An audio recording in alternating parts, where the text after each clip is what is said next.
Hello. And welcome Fucking to nerd. Dice of the Beholder, playing Supernormal. Which we're not. Oh god, I Which- just watched it on stream. Which we will. We are going to. Supernormal is a one-page RPG made by an RPG creator called Ursi Dice, who you can follow on Twitter at Ursi Dice, which is URSI Dice. And it should be quite fun. It's a game where our players, who you'll see in a moment, are playing as superheroes. But this is not a superhero day. This is an off day. This is a normal people day. So they're going to be playing as their superheroes' alter egos and trying to avoid being discovered uh, by the regular folks around them, trying to blend in. Brad, do you want to bring everyone on screen? Yeah. Give me a second. There we go. Hi. There's everybody. Say hello, everybody. Hello, Okay. everybody. Hello, everybody. Hello, everybody. I don't This think is- I should do that. That's why I don't do the accents around here. That's why we leave those to Bry. I'm gonna shout out. One of our sponsors. Although we're not on our regular channel playing our regular game, so I'm still going to shout out Blink Dog Dice because we love them. We use their dice a ton, and they're very, very kind to us. And although we won't be using any battle maps today, we will still be using a small number of dice. So a quick intro to this system. Dog. Blink Dog. A quick intro to this system. It's very rules light. The only rolls that I will ever ask our heroes to do are D6 rolls, and those are depending on how covert they want to be about using their powers. If they are using their powers, the rolls are either quite easy or quite difficult. So if they're openly using superpowers, they roll 1d6. If they're trying to show off, but just as regular people showing off, they roll 2d6. And if they're trying to blend in, they roll 3d6. They're always trying to get below a 5. So if they go below a 5, their action happens as intended. If they roll, I think it's 6 to 11, they have some sort of glitch that happens, and if they roll a 12 or above, much worse glitches happen. That's where I get to choose what happens, and that's bad for them. So let's get the characters introduced. Bri, do you want to start us off by telling us about your character, please? Okay. Yeah. All right. Fine. Pick on me first. Yes. Will. Hi. So I am Norman Allen Guy, known to my friends, or some of my friends, as Norm, others by Al, but just a guy. It's a Norm Al guy. Mm-hmm. I see what he did there. I work in a call center. By day, by night, I am known to enjoy playing games with all of my friends.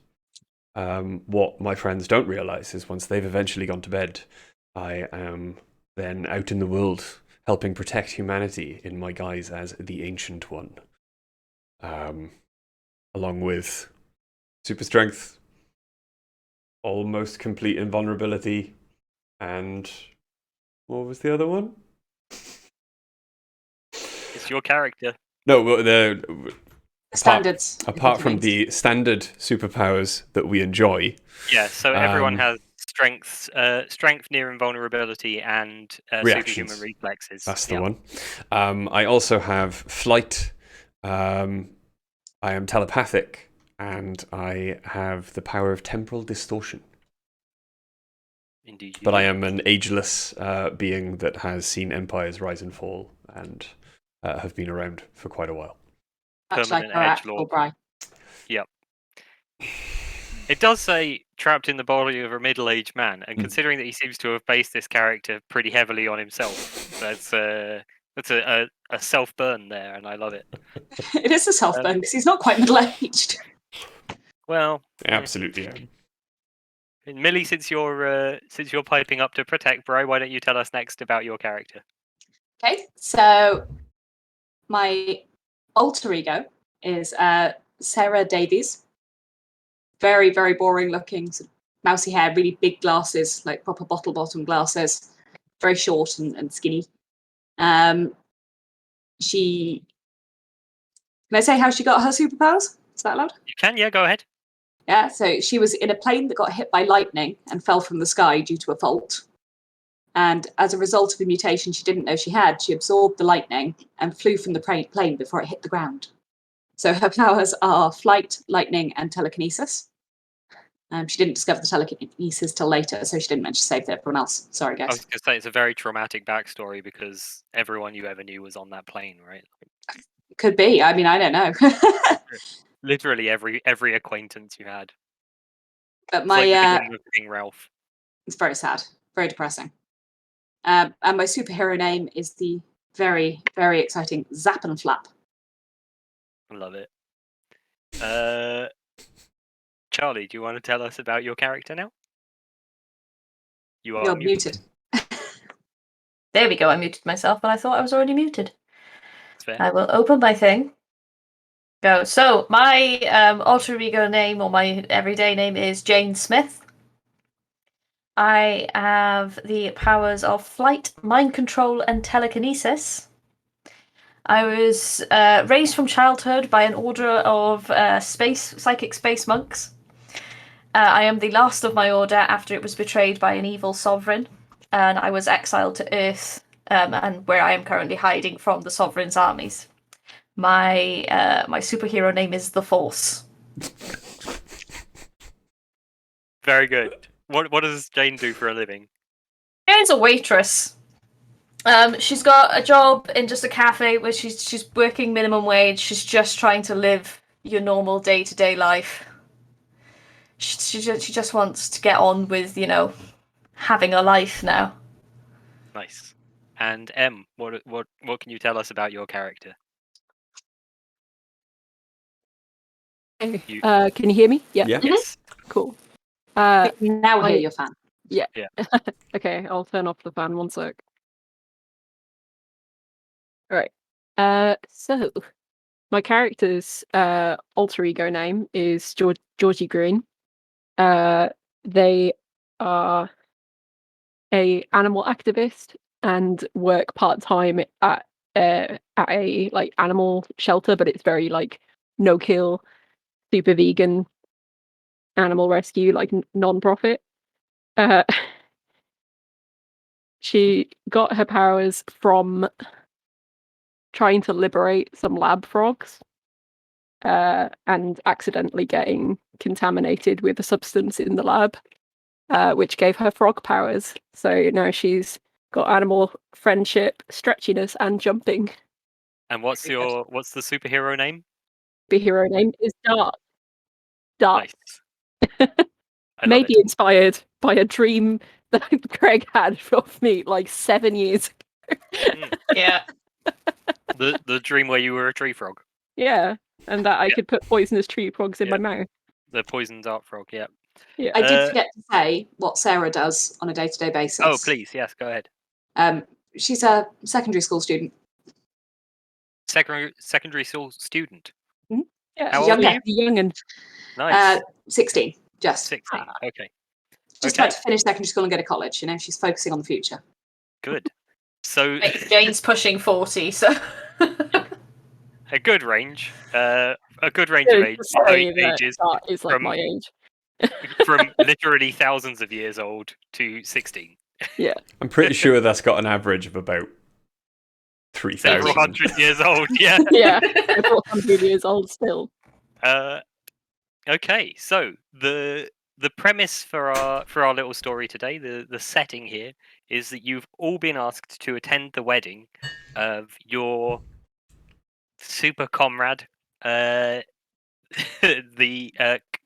aptly named Colonel Rhondda Cynon-Taff, who you also know as her alter ego Wendy Wales, who is getting married to an ordinary human called Samuel Seiss. I feel like I should be writing things down. Is he an English boy by any chance? You'll never need to remember any of this again. Is Samuel Sice English? This is He is. important information to me. He is, but he grew up. He grew up just this side of the border. So the wedding's in Gloucestershire at the Sice Manor. Okay. And as the Colonel's super colleagues, you've all been invited to the wedding. However, Wendy has informed you that because Sam and his family are all normal people, you need to keep your superhuman abilities under wraps to avoid exposing her to her new in-laws as Colonel Rhondda Cynon-Taff. So you're all at the wedding. That's where we start our tale, and it hasn't started yet. Everyone's sort of congregating around Sice Manor. There's a room that has a bar in it, a sort of sitting room that's being used to give out drinks. Some people are congregating outside, waiting to get a glimpse of the wedding car as it arrives. You know, there are a lot of the Sice family is a very large, influential family. You all know about them. Old money, you know.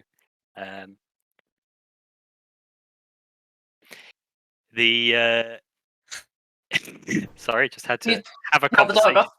Just had to have a conversation with Waffle about the snake that he was squeaking. So yeah, there's tons and tons of Sices around, and obviously a lot of people that you recognise as being Wendy's friends and family members. Who's where as we're waiting for this wedding to begin? Georgie's going to be at the sort of bar asking the caterer what the vegan option is. Okay, that's good. This is pre-ceremony. This is before the bride has arrived. Is there pre-drinks? There are drinks, yes, being handed out in the bar in the sitting room. Okay. So you guys are probably together then if you're both in the bar. Yeah.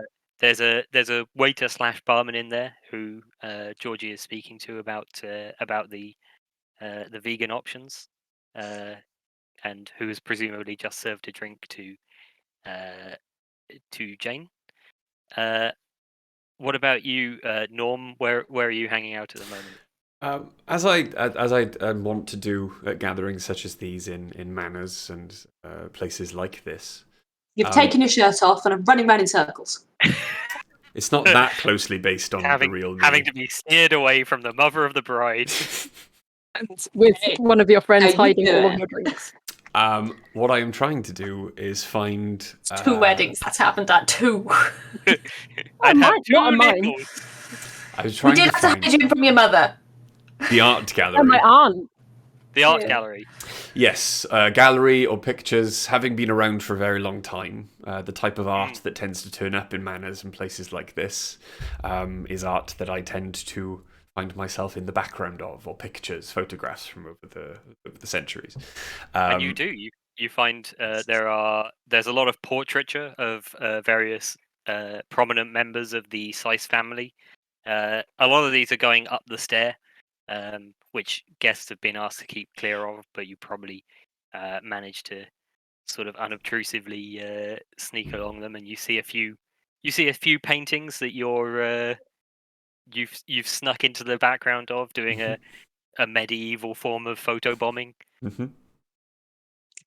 Oil painting bomb. Yes, standing there for 3 days, photobombing the same portrait. Like this, 3 days behind them, and they still haven't noticed. And the little bunny ears behind the head. Where is Sarah, Millie? Sarah, actually, before you answer that, I will tell you that there is a gathering of teens in the near the bottom of the driveway outside. They're all none of them are talking to each other. They're all wearing headphones and lounging about in performatively casual poses, but they're all near each other, trying to look cool at each other. So she would probably be stood at the back of that group, holding a really age-inappropriate book, something like the Thomas Covenant Chronicles or something equally boring, held to her chest like that, staring at them in abject fear. Okay, so you're near the other teens, but trying not to be noticed by them. Yeah, absolutely. Like standing near a tree like this.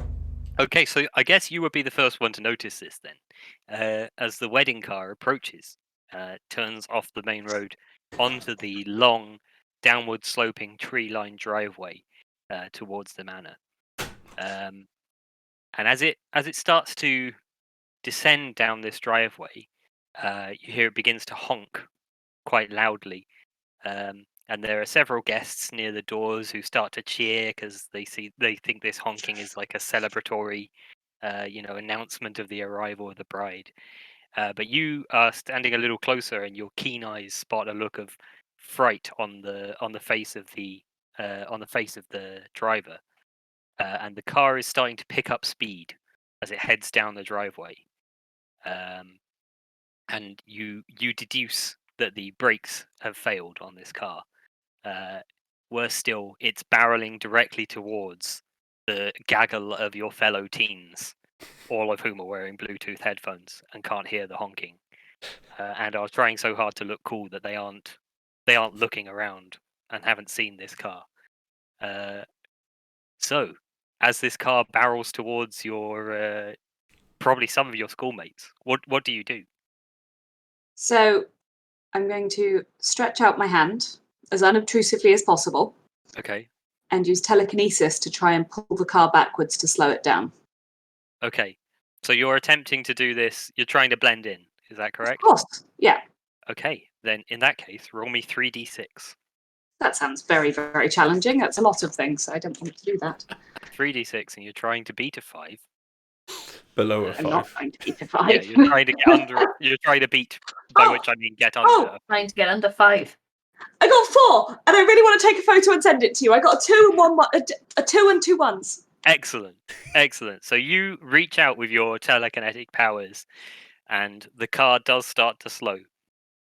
It is still moving reasonably quickly towards the gaggle of teens, and it hasn't stopped. At this point, I'm going to say that the closest to the door is the ancient one, Norm Owl Guy. Do you hear the honking? Okay. Do you take any action to investigate this? I take it from where I'm standing in kind of the hallway with the stairs and Yeah, the pictures. I can't can- see anything. You can, in fact. The driveway leads directly towards the front Okay. door, so through the large open double doors, you can see this car approaching. Okay.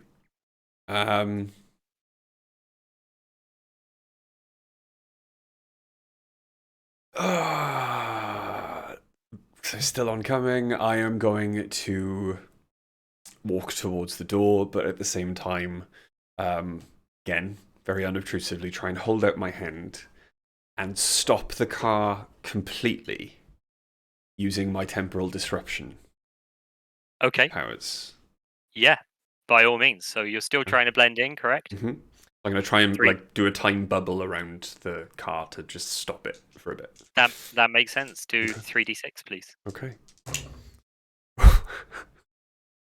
What have you rolled there, Richard? That would be a 9. A 9. Yeah. Okay, well that could be worse, but that does mean that a super glitch occurs. Yes, a super glitch does occur. Roll 1d6 and tell me the Mhm. result, please. Okay. Right. Just 1d6. Okay, that's a 3. A 3. You perform the action in a way that draws unwanted attention. Mm-hmm. So I'm going to say you reach out your hand, and it is fairly subtle. But as you cast this time bubble, which does slow and stop the car, you yell out a magical incantation. How's the magical incantation go? I just want to say that that's exactly what it feels like doing a wild magic surge. Yeah. Call off Noriptibob! Or something, I don't know. Yeah, you yell "Troll off Nariptibob,"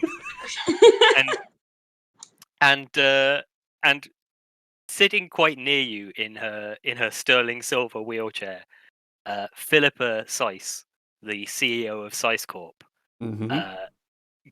makes a very sharp glance towards you, and she looks at you and says, "You aren't going to be a troublemaker at my son's wedding, are you?" No, not at all. I don't know what you're talking about. Well, you just yelled Trolloth Nariptibob. I have. I'm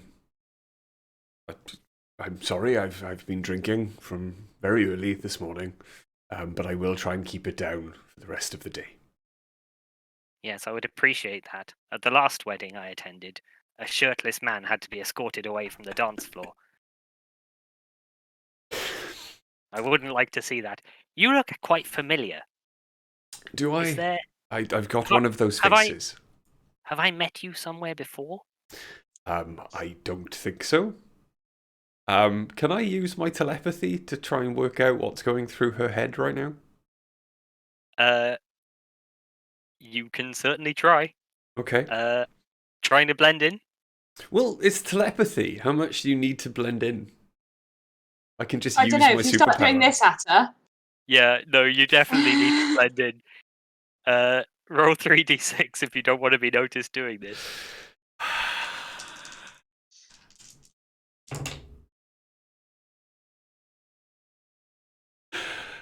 I rolled a 6. What you get? A 6. A There's 1, another a super 2, glitch. and a 3. There's another super glitch. Roll a d6. I have rolled a 6. You unintentionally activate one or more of your specific superpowers. no, she's looking right at you. Oh no. Okay. It's over, guys. Let's go home. So Done. I'm going to say that you concentrate on her thoughts, Mm-hmm. and she is genuinely just trying to figure out where she remembers you from, Mm-hmm. because she feels like she's seen your face before, which you know she certainly has in many of the portraits in this house. Mm-hmm. But as you're concentrating on reading her thoughts, you do start to float 6 inches off the ground. Okay. And she gets a little bit of a headache from the telepathy, Mm-hmm. which causes her to sort of wince, and she doesn't notice. Okay. So you have a second to drop back down, but she does hear the thud as your feet hit the ground, and she regards you with increased suspicion. I'm just going to, and I point out the door and kind of nod and walk out the front door because the temporal bubble is still, Yeah. there. Yeah.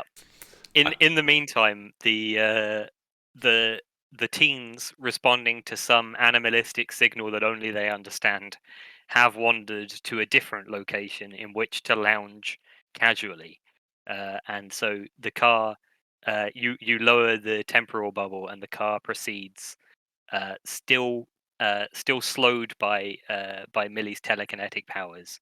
The car proceeds to the doors, and the bride has successfully arrived with her Auntie Mavis at Syce Manor for her wedding.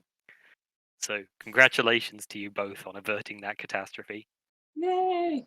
I'm Good very start. happy. I'm very happy we didn't start with the deaths of several teens and possibly the bride. That's a shit wedding, mind. It would have really put a crimp in the rest of the wedding, honestly. Excellent. So we're going to do a little jump forward now to the wedding ceremony. The wedding ceremony is in progress, and the bride and groom can't take their eyes from each other. They're clearly deliriously. I should hope they couldn't take their eyes from each other. They can't take each other. Each other. They can't take each other's eyes out of each other's heads. No, they can't take their eyes off each other. They're clearly deliriously in love.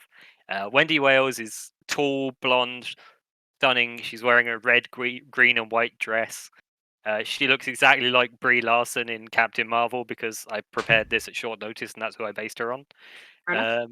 Sam is wearing a royal blue suit and has short brown hair. He looks exactly like Elliot Page because I prepared this at short notice, and that's who I based him on. Georgie and Jane, you are seated either side of Flash Snapley. I didn't consider how hard that name was to say when I wrote it down. Snapley. Flash Snapley, who is a photographer at the Daily Beacon and the old flame of Wendy Wales. Flash is already unsteady in his chair, and he's sipping frequently from a Pandaren whiskey hip flask. As the ceremony progresses, you both notice him seem to come to a decision. And when the officiant asks if any person objects to this union, he shifts That's his mind weight. control. Okay. Are you trying to blend in, show off, I'm gonna or do be it. openly super? I'm going to do it as quietly as possible, being sat beside him, to just make him forget what he was about to do and stay sat in his chair. Roll 3d6. It's got to be under 5, yeah? Yeah.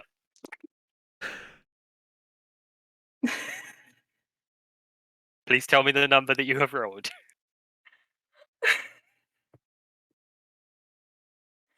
15. Oof. Oh. Your I've never rolled 2 6 on damage before in my life, but now I don't want to. It's 2 6s and a 3. your action is supercharged beyond your control. So first roll 1d6, and that will tell us what glitch occurs. And then I pick a second one. 5. 5. You perform the action in a way that inconveniences others. And I'm also going to say you perform the action with an unexpected level of force.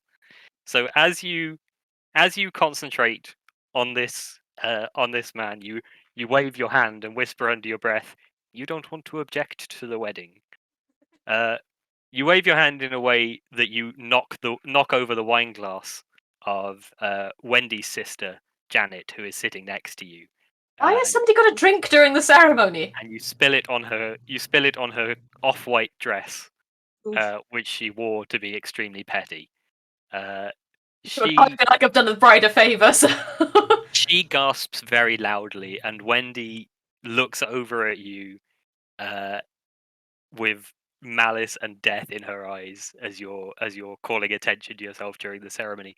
But also, you perform the action with an unintended level of force. So you wanted him to forget what he was about to do. Instead, what happens is he forgets who he is and where he is. Fine, it works. So he suddenly stands up and says, "Where am I?" Georgie, are you able to help in any way? At this point, as I see him like getting up, Yeah. I use I like grab him and pull him back down to the chair. Okay. You are pulling him back down. Roll 3d6 to see if you can do this. 3. You have I'm not using a superpower. actually, we'll say you're showing off because you're using your superhuman reflexes and your super strength to put him back in his place. So roll 2d6. Oh, 2. Okay. I did roll... 3, but I meant 2. Oh, I got 6. You got 6. So Yeah. there is a super glitch. Roll 1d6. Okay. 4. 4. You perform the action in a way that causes unintended destruction. No. So I'm going to say, in your haste to pull him back into his chair, you pull him down into his chair, which is, a nice old wooden chair, and it just shatters into splinters. And he lands on the tile floor and breaks his coccyx. Serves him right. I look at a bit of the don't chair know why, and just but sort of I'm like- whisper to the people near around me and go, "Oh, woodworm, it looks like I had a woodworm." Yes. Sorry. You are seated a little closer to the front. Am I anywhere near the granny? Which granny? The granny I just tried to telepathically read her mind. No, she's on the groom side. She's not a granny, by the way. She's in her 30s. She's the CEO of Size Corp. But no, she's on the groom side. You're on the bride side. Okay. But yeah, I mean, if you wanted to take any action from where you're sitting, you're more than welcome to try. I just wanted to try and catch her eye and roll my eyes at them in a kind of, and you thought I was going to be the problem kind of motion. She is looking around from the front seat, from the front row on the other side. So diagonally, you're kind of in her eye line. You can do that, and she She clearly misinterprets it and glares at you angrily, like you had something to do with this. But now a couple of the Sice footmen come in and they pick up Flash and bundle him off and take him to another room, presumably to have a strong word with him. He still looks very confused, but also in pain because he has a broken coccyx, and you're pretty sure he won't be taking any further part in this wedding. So, mission Catastrophe accomplished? event. Question mark. Yeah. Yeah. We'll take it. That's fine. That's fine. Everything's good now. It's Can a I- win. It's fine. It's fine. Can I ask, Greg? Yes, you may. Are we supposed to be marking experience, or are you doing it? We're not going to bother. We're not going to Okay, worry about cool. All right. experience. I think that's more for if you're doing like multiple sessions. Like a campaign. Yeah, I can just remember. If I there- Well, sorry, was it the bride's sister I'm sat next to wearing a white dress? Yes, I think I said Oh. her name was Janet. I casually just want to lean closer to her and go, that's probably karma for wearing white to a wedding. She pretends not to have heard you. You She haven't pretends met she does not hear. you haven't met Janet before, but she does have strong Karen energy. You know that she's Wendy's older sister, and you also know that she is not yet married, and you think that she might be a little bitter about the fact that she's attending her younger sister's wedding. She wore white to a wedding. She's more than a little bitter. Yeah, that is certainly the vibe that you get. Okay, but with all that excitement over, the officiant, who you will recognize actually, the officiant's name is Carly Quinn, and her alter ego is Medicine Woman. She's a super alchemist whose potions are sought out by heroes who've been wounded in their many adventures. You're loving this, aren't you? I'm having a good time. Thank you for asking. Yeah, so the officiant carries on. The bride and groom kiss. Everyone cheers. Everyone claps, and they make their way from the ceremony. So the ceremony has been saved. Congratulations. Woo! Okay, we're going to move forward a little bit. Sarah and Norm. The ceremony is over. Most of the guests have gone outside for drinks. Now, imagine this. You're pacing the pews in the manor's corridors, and you can't help but to hear. No, you can't help but to hear an exchanging of words. What a beautiful wedding! What a beautiful wedding, says a bridesmaid to a waiter. Yes, but what a shame. What a shame. Well, groom's bride is a whore. Is a super horo. You're not sure whether this waiter is spreading malicious gossip or is intending to out Wendy as Colonel Rhondda Cynon-Taff. Okay. But either way, are you going to let this person talk this way about your super colleague? In my guise as Sarah, I'm going to go up and sort of be very timid and go, what did you say? I said the groom's bride is a super horo. It's a play on words. Why is it a play on words? What do you mean? I mean she's got superpowers and also she's a whore. That seems very unlikely. Well, not like a real, not like money for sex, not a sex work. I wouldn't talk shit about her because she's a bitch, you know. Yeah, but the superpowers thing, that's not real. No one has superpowers.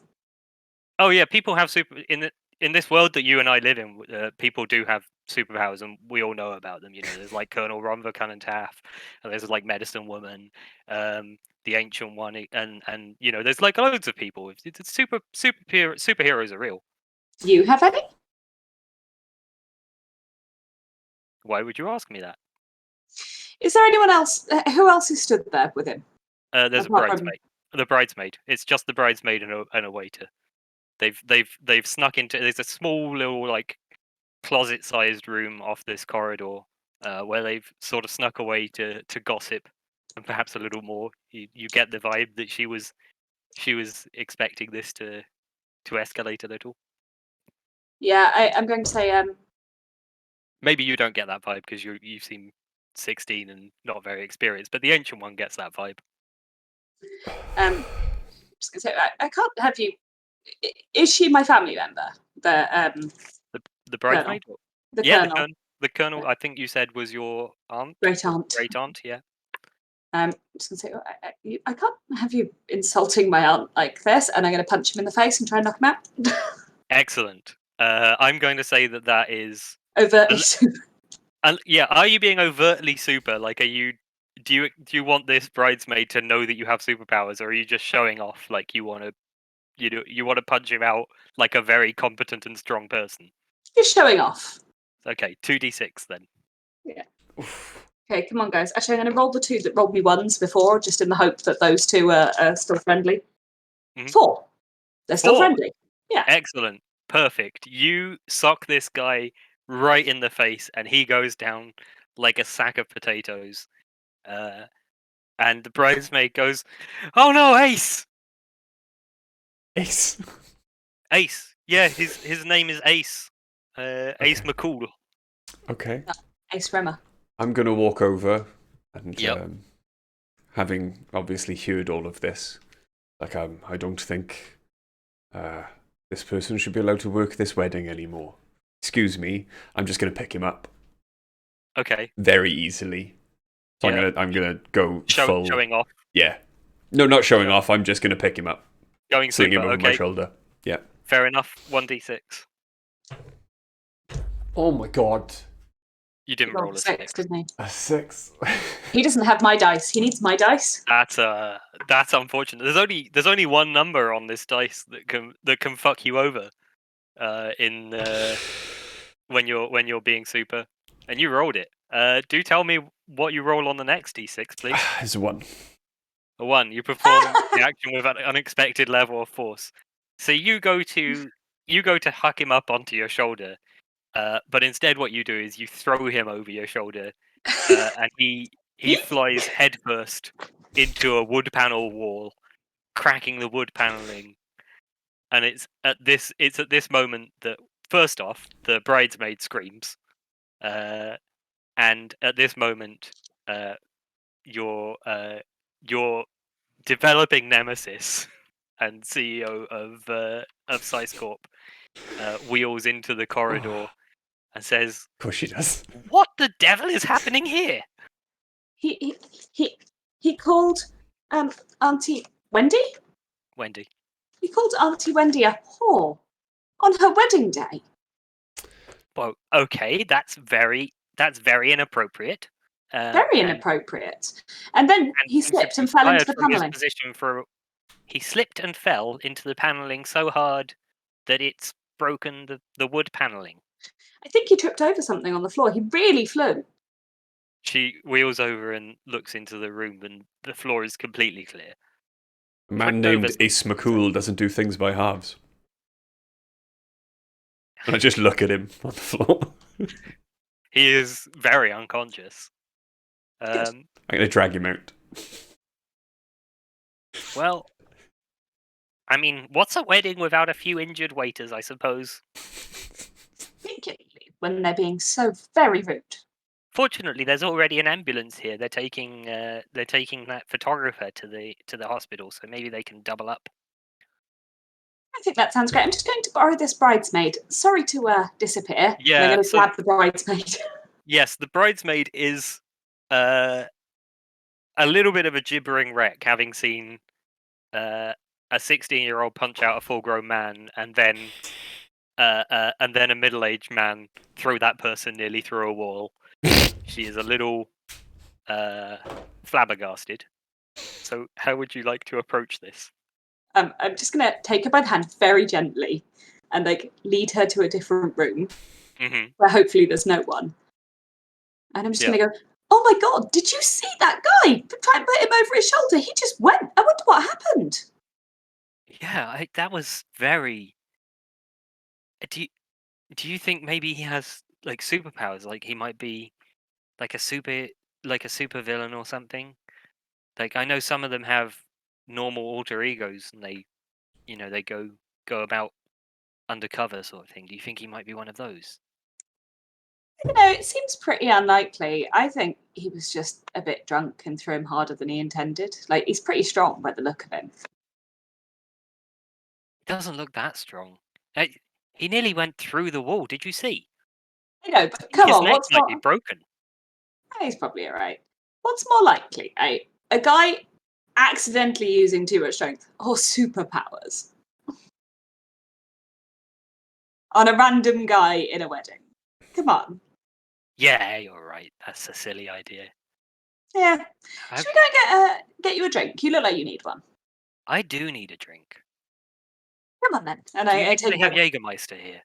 I think I saw someone doing shots earlier. Of course, I'm really young. I've never done one, but you could certainly do it. How young are you? Probably too young for shots. We're going to get you a Jägermeister. Let's go and get a Jägermeister. Excellent. Bomb. Going to be a drunk superhero at a wedding. Drunk 16-year-old superheroes. Seems like a great idea. I'm into it. What could possibly go wrong? Right, Wait, apparently. Or as Nick likes to call it, medicine. Yeah. Mm. and you and the bridesmaid who introduces herself as Alice Malice, Excellent. go to the bar. I know what you're thinking. That sounds like a supervillain name. She's actually just in a punk band. She played guitar in the punk band that Wendy started in university. Makes perfect sense. Excellent. So that's the gossipy waiter dealt with then. Now, outside in the lavishly landscaped grounds of Sice Manor, a carnival has been set up for the reception guests to enjoy while they wait for dinner. Carnival, not carnivore. Sorry, a You said carnival. carnivore. There's a carnivore outside. Carnivale. A carnivore has been set up outside. It's Aren't we all? Except, yes. except Fred's The entertainment at this wedding is one lion. I'm really Gonna sad. eat all the rude guests. No, there's a big carnivale. It's like Neath Fair. You know, there's Oh, okay, yeah. there's rides, there's games, there's fairground food, all sorts of. It's almost like a theme park here. It's huge and elaborate. So let's go through everyone and say what are you doing in the normal carnival for normal people where you're blending in normally. Let's start with you, Jane Smith. What are you doing in this normal carnival? I am going to find a ride to go on that feels the most like being in a starship again. Excellent. There is, those Aw. simulator rides. Yeah. There is one of those that is called Star Tours, and it's made to look like a spaceship. It's got like fins and a nose cone stuck onto it, and as you step inside, you go on a virtual reality journey through the stars. And although you spot several inaccuracies to what spaceflight is actually like, it is still somewhat nostalgic, and it feels it reminds you of your home and your childhood traveling the galaxy. What about Georgie? What's Georgie up to in the carnival? I have a question about the carnival. Does it Yes. have one of those games where you win a goldfish? No, there are no goldfish winning games here. Correct. Uh, So but that's it what George does would have been have- doing, is checking that that wasn't a thing. I've got bad news for you. What? There is a game where you can win a hamster. Okay, yeah. So Georgie's going to go and protest Win the loudly hamster. about that, and say that they'll be taking all of the hamsters home with them after. Okay, you go up to the. It's a darts game. So you throw darts at playing cards. Oh, cards, not our hamsters. Good, thank you. Yeah, you don't throw darts at hamsters. And you start to protest loudly about it, and the operator of the attraction says to you, "Well, talk to me, not about me. If you've got something to say, you can say it to me." I was saying it's you. Well, Oh, what have that you got to say then? that this is completely inhumane, and all of these animals are going to come with me to my shelter. Well, they're my legal property, though. If you are in words in my brain. Sorry, not in character, out of character, words in my brain. That's fine. Carry on. Computing. If you're in violation of an animal rights law, then I do have the right to confiscate them. I am. And then Georgie starts quoting some animal rights law at the carney. And he says, "Ah, well, I think you'll find that I'm not in violation of any animal rights laws. These hamsters have large and extensive habitats, and I make sure that anyone who wins one is a responsible pet owner before they How take can them you home. know that without doing a home check? I ask them. Yeah, that's not a home check though. I don't think you have to do a home check for a hamster. You have to show that you can suitably house it. Well, and I do ask, and I say, "Can you suitably house this hamster?" And if they say no, I don't give them a hamster. Then do I? Well, I'm getting nowhere with this. So, My what husband is just suddenly your- shitting on my job. Honestly, maybe, but not in a loving maybe. way. but I didn't start this. So, out of character question. Would Georgie know if the game was free or not? All the games are free. Okay.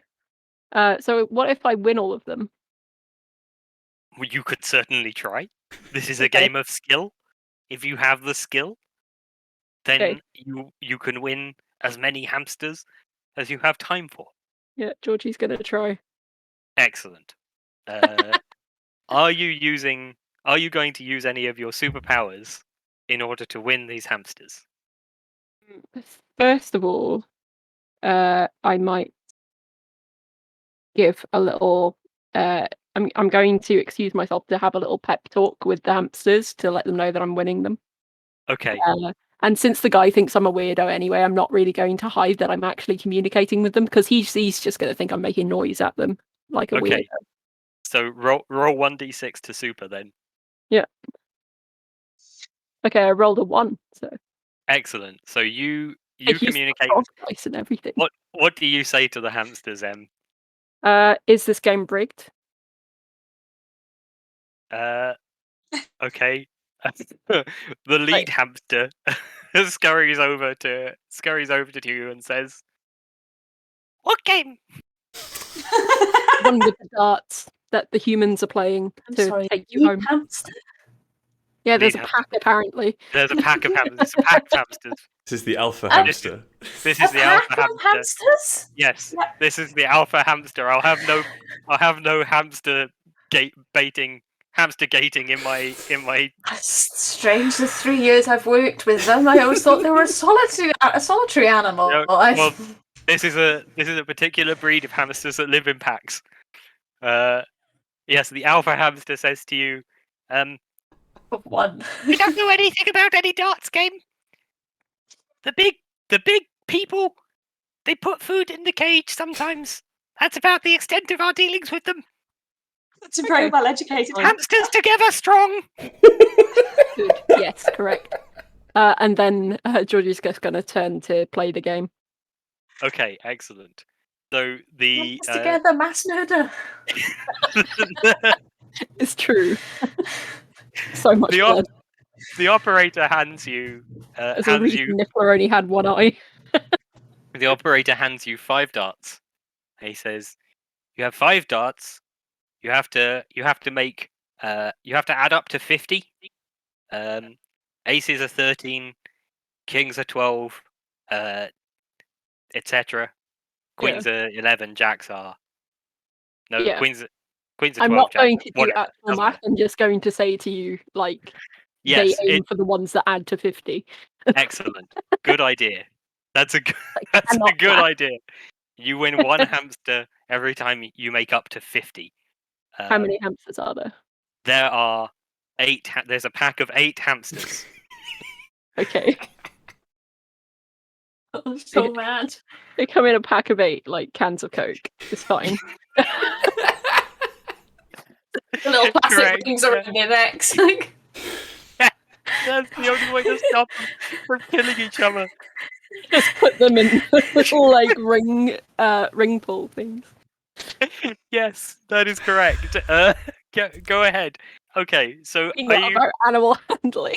you going to use any of your superpowers in order to win this darts game? I don't think any of them are particularly because I have like jumping and other than animal husbandry, like I have You do- like You do have jumping or you have stretchiness, so I I do guess you have could stretchiness, so I could you could make your arm reach further, so you're throwing from less distance. Wouldn't super okay, reflexes? so I'm gonna I was going to say, you have super reflexes. You I should do, just be yeah. able to You throw also it. have super strength, so you can like throwing proper the darts wing this those far darts. is throwing the I'm- darts this distance is very trivial for you. yeah, I'm just gonna go with those two rather than my stretchiness because actually, how many people are around and like are they distracted? Are they paying attention to what I'm doing? There is a small group of people paying attention to you because you were having this loud argument with the attraction operator. Yes. I won't do the other thing I was thinking of then. Okay. The other So- thing I was thinking of was like doing a reach around stretch and like tapping him on the shoulder so he looks the other way while I do it. But Okay. yeah, I that's will. not gonna work. I will say that because you are not outwardly using visible superpowers, but you are trying to win this carnival game, I think that's a classic showing off roll. So Okay. 2d6 Okay. for that. I got a 7. 7. So a Yeah. super glitch occurs. Mm-hmm. Please roll 1d6. I got 6. A 6. You unintentionally activate one or more of your specific superpowers. Okay. Okay.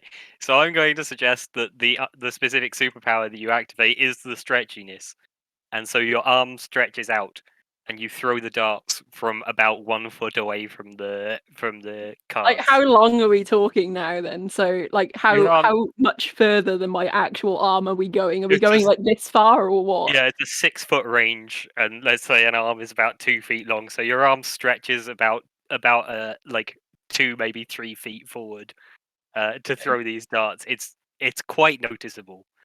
But you put all 5 darts straight in the ace. The operator does say, "Hang on a minute, that's not on. What's that about? Where'd you get such a long arm from?"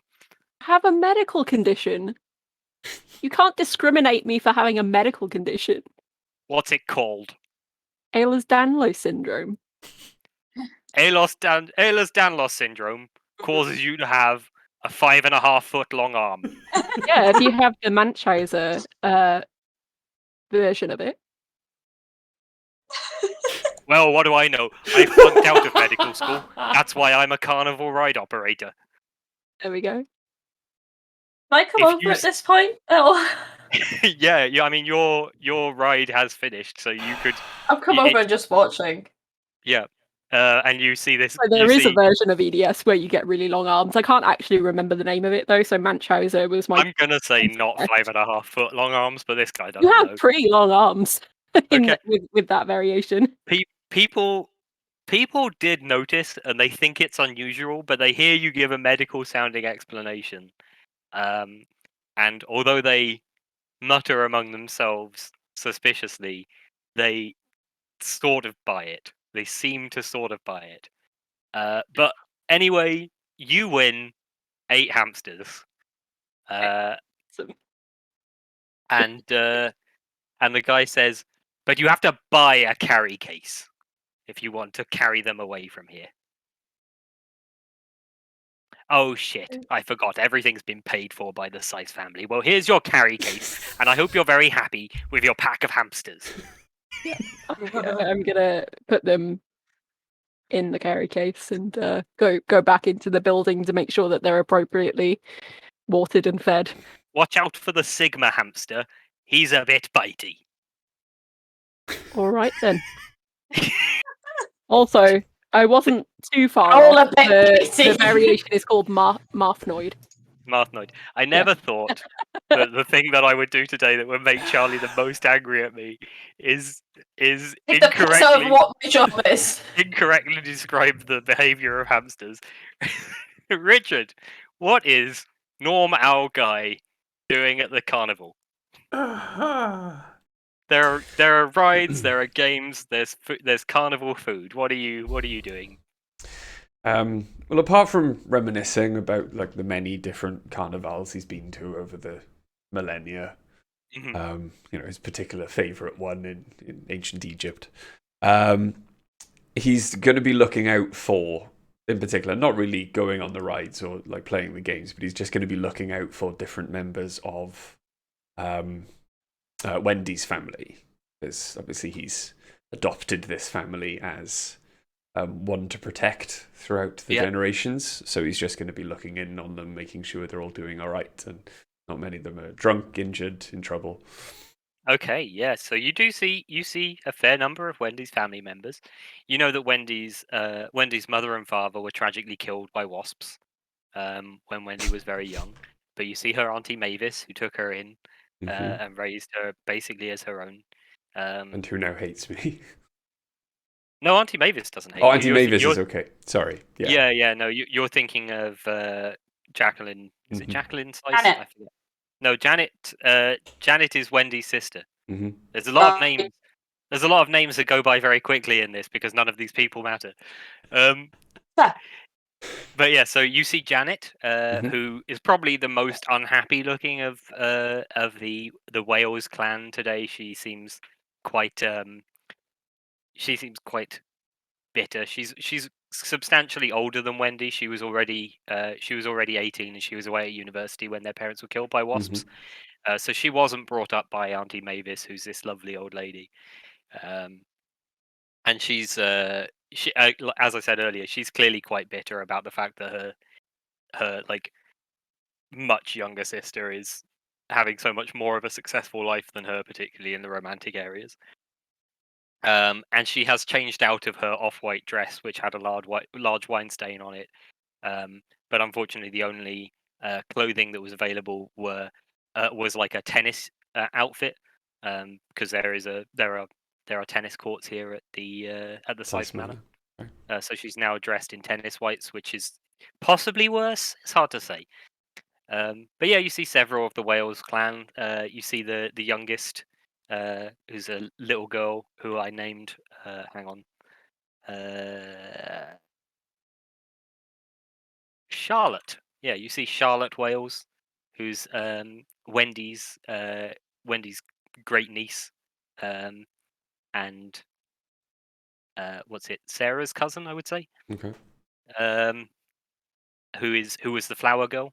And she's running around with little Billy Sice, and they're very cute because they kind of look like they each kind of look like their own family members. So they kind of look like the bride and groom in miniature, and they're dressed quite similarly to them.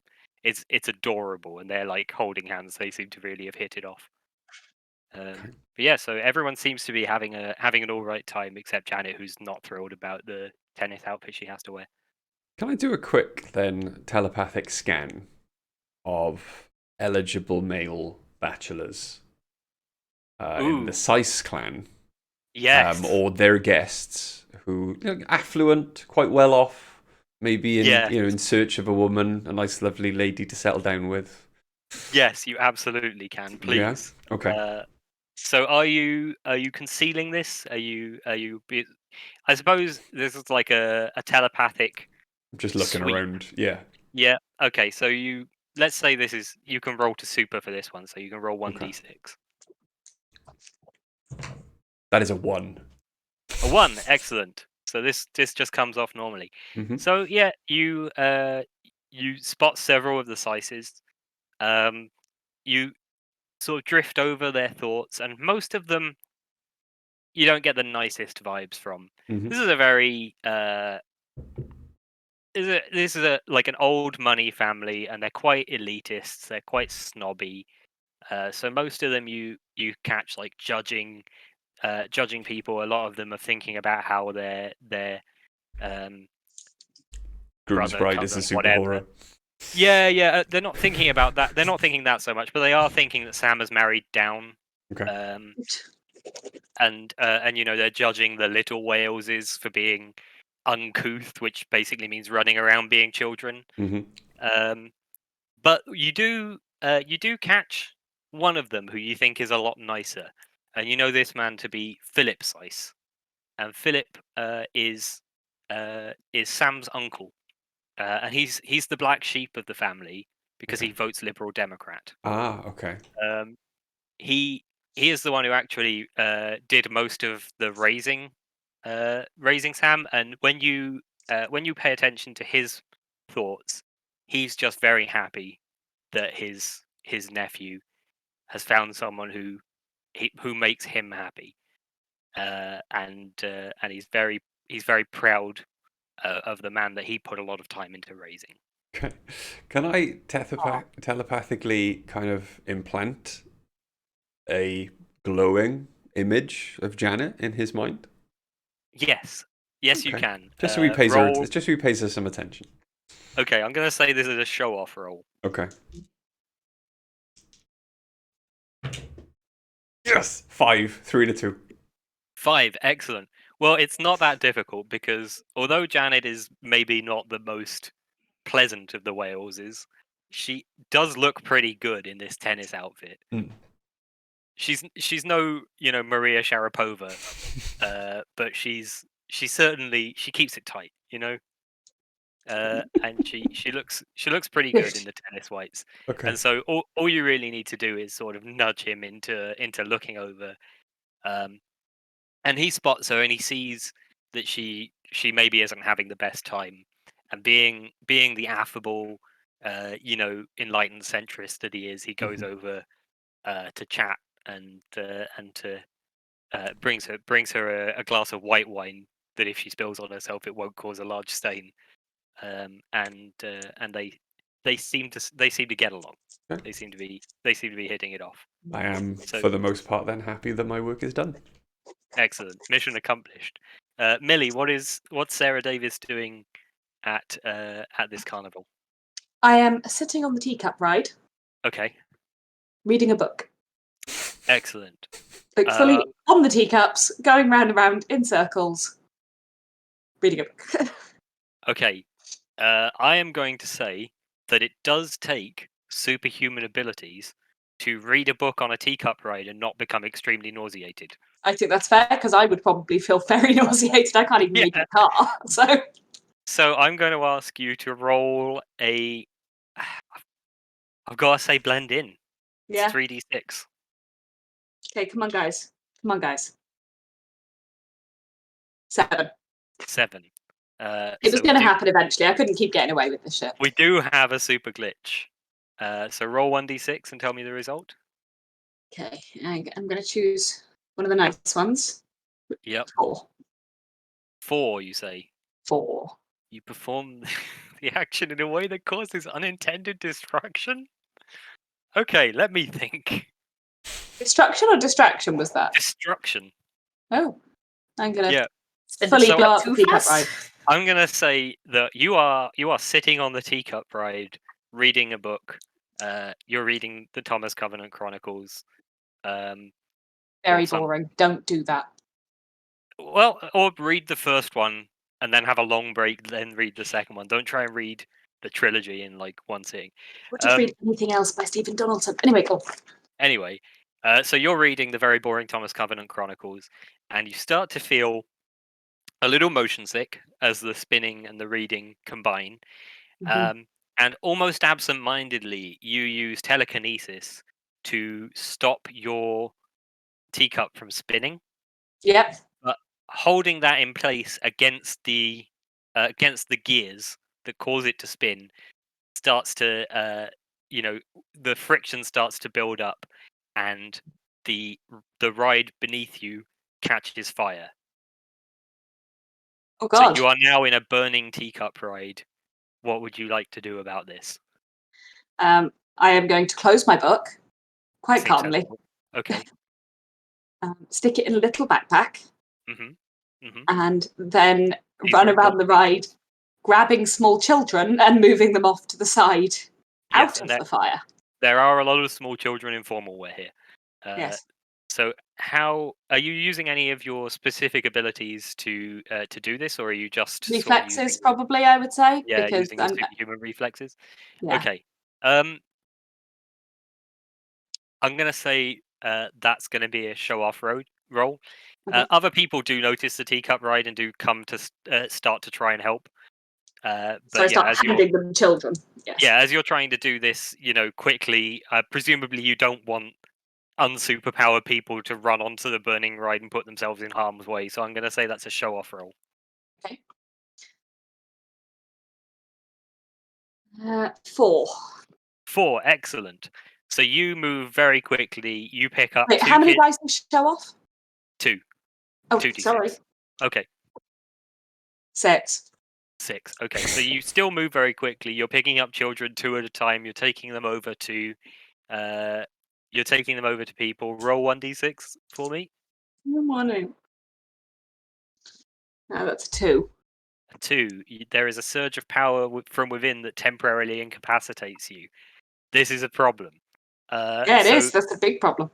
So you grab pairs of kids at a time. You're taking them over, and then suddenly, as you have the last 2 kids, you push them into the arms of these 2 people. You go to step down from the teacup ride, and suddenly your powers surge, and you're like the lightning crackles in your nerves, and your limbs seize up, and you can't move. You're still on the burning teacup ride. I will say that the only person, because Em and Charlie are very invested in the hamster situation at this moment, I will say that the only Pack of person hamsters. who may be able to see what's going on is Norm Guy. Norm, are you going to take any action to try and help your friend here? Well, as she begins to fall from the ride. Yeah. No, she's I'm just frozen on locked the in place on the ride. Oh, okay. That is on fire. I'm gonna rush over and attempt to pick her up and drag her off. Okay, again, I will ask you: are you using any of your specific superhero abilities to do this? Strength, I suppose, just to pick her up really easily and take her. Sure. Roll me 2d6 for a show-off roll. Okay. 7. 7. Okay, roll me another d6 for your super glitch.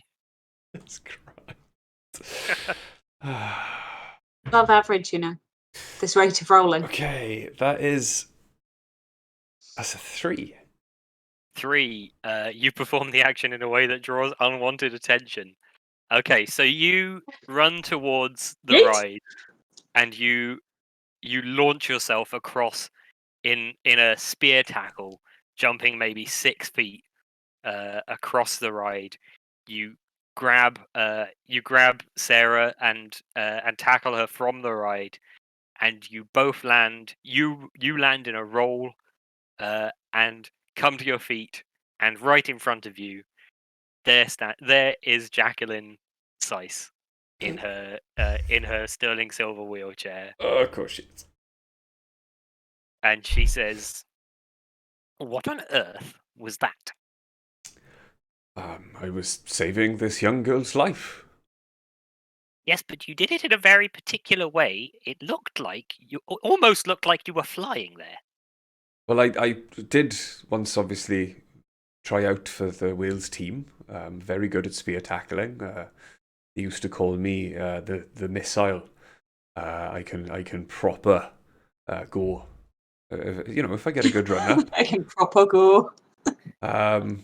And yes. Missile? Didn't he die fighting the Edinburgh Avenger? No, that was the superhero, the missile. That was just my nickname on the team. I see. I've got my eye on you, young man. She is younger than you. She calls everyone young man. Everyone in the world is younger than me. True. I mean, she's younger than you appear. Yeah. Go on, Sarah. Okay. To try and distract Jacqueline, I'm going to stand up and then just go, "Oh, saving those children, and then all the fire, everything was. I'm going to fall onto the ground and pretend to faint. Excellent. I can't possibly make you roll for that. No, I'm literally just going. So that is very dramatic. You do see several of the cooler teenagers see you faint and laugh at you, and you are concerned that you will be bullied for this. I don't actually care that much. Sarah wouldn't. No, that's fair enough. Well, Jacqueline snaps her fingers, and two of the Sice family footmen come over and carry you off. I attempt to cough weakly as though I've inhaled smoke as they're carrying me away. To a fainting couch? That's what they're called. Yeah. Yes, there's a fainting couch inside, and they carry you into there. It's in a cool dark room where you can recover from your episode. And she then leaves to oversee events, but you have once again called attention to yourself in front of Jacqueline, I'm afraid, Norm. Yeah. Okay, is there anything else that anyone would like to do at this carnival before we move on? I can't really come back out, can I? No, I suppose not. You're going to have to pretend to recover from your pretend faint. Can I? Before to she be fair, though, leaves- you can just read your book on the fainting couch, so that's it's much It's a much win-win, easier. really. Yeah. Before she leaves, can I? Well, before she kind of leaves the area, so at least I know where she is. Can I try and read Jacqueline's mind, just to see if there's anything more to her? You know, we don't trust the CEOs of large mega companies. Can't imagine why. Carry on, please roll. If Lex Luthor has taught us anything. Come on, Bray. There's no way that I, your friend Greg, would cast a rich superhero, rich CEO as some sort of villain. You know that I love people who have earned fortunes through the exploitation of labor. That's my favorite thing. Yeah, you can roll 3d6 because presumably you're trying to do this without being detected. Okay. Not true. How many 3d6? Yeah. 3d6, please. Yes. Okay. Unless you're fine with her noticing that you're doing this. Sounded like straight up bullshit. I don't know what you're talking about. Bullshit. You guys are making me out to be some sort of fucking communist. That's 5. 5. Good. That's a 1. That's a 1 and 2 2s. Excellent. That's a very good roll. You get a very good read of Jacqueline's mind. Okay. And she is very annoyed with you. She thinks she has a suspicion that you might have some sort of extra normal abilities, and that you might not, in fact, be a normal regular guy. As far as you can tell, she isn't any kind of villain, except that she exploits the working class in order to make her fortune. But she is aware of the sort of dynamics of heroes and villains. She's had there have been several. The Sice Corp is a very large corporation with many dealings, and they've run afoul of both heroes and villains over time. And actually, something that you're aware of, because she's thinking about it specifically, is that if you are some sort of hero or villain who's come here to assassinate her, you aren't going to be ready for the flamethrower, laser missile defense system, and turbo boosters attached to her chair. And so she's not particularly concerned about you. Okay. But she isn't. She, as far as you can tell, is not a super person.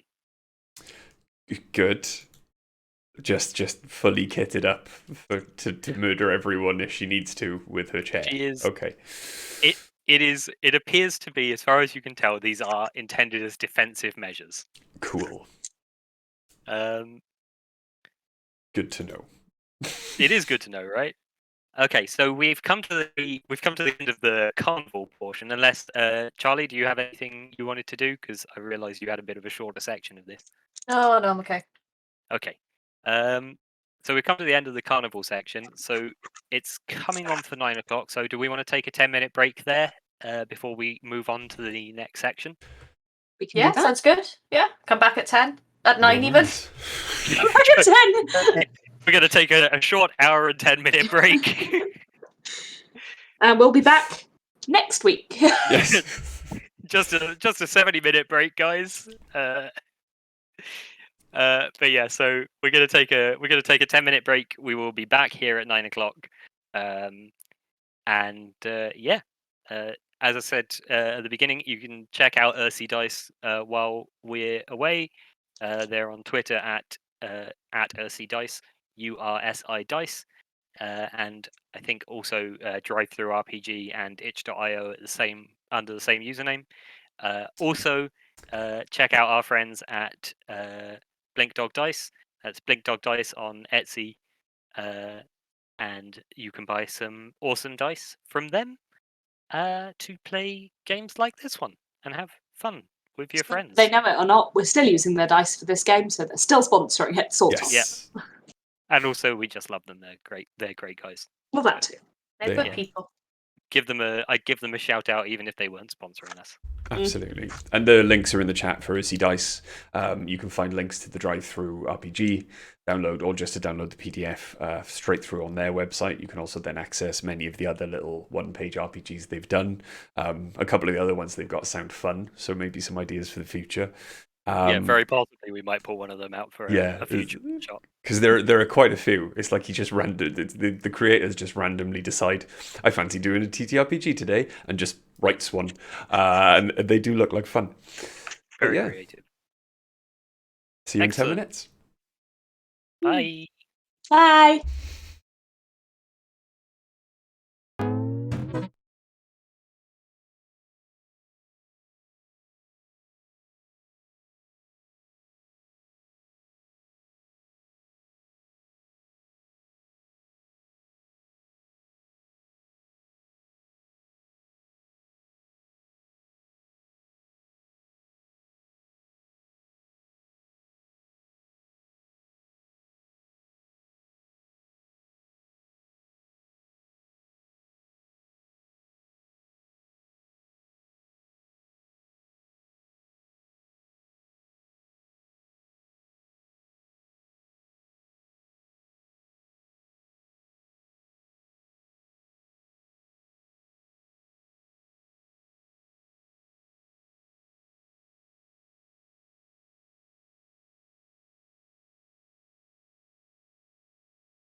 Hello again.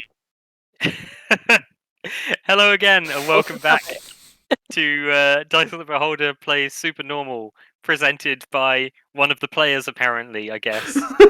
Sorry. He can't help himself. No, it's all right. You're used to being the presenter. It's fine. It's okay. I click the button and then I say hi. So we're having a good time so far. I hope everyone else is having a good time.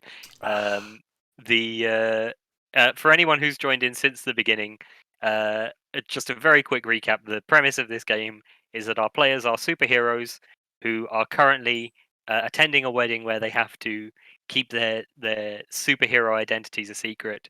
They are attending as their mundane alter egos, and so far quite a lot of hijinks has happened at this wedding, and they have had, I will say, mixed success in concealing their powers. Particularly, Bry's character Norm Guy has drawn the suspicion of Jacqueline Seiss, a powerful member of the Seiss family, whose manor they are attending this wedding in. So we'll return to the game. So we're still at the carnival for now. Jane, you're probably the closest. You and Georgie are the closest, but Georgie is a little bit busy introducing herself to her carry case full of an 8-pack of hamsters. So you're the closest to this when it happens. I apologize that I'm so washed out, by the way. I don't know what's going on with that. It's just When blowing. when you hear the sound of screeching metal and gasps from several of the guests, you turn to the sound and you see that the Ferris wheel has ground to a halt. And one of the bolts on the topmost carriage, is it called a carriage on a Ferris wheel? I don't know. Thing, car, cable. Oh, I'm going to say carriage. I'm sticking with carriage. One of the bolts on the topmost carriage is sheared, and it's now listing dangerously, and it looks like soon it's going to fall. Inside, you can see Billy Syce, who's the youngest of the Syce children, and Charlotte Wales, the youngest of the Wales clan, and they are screaming with fear. What do you do?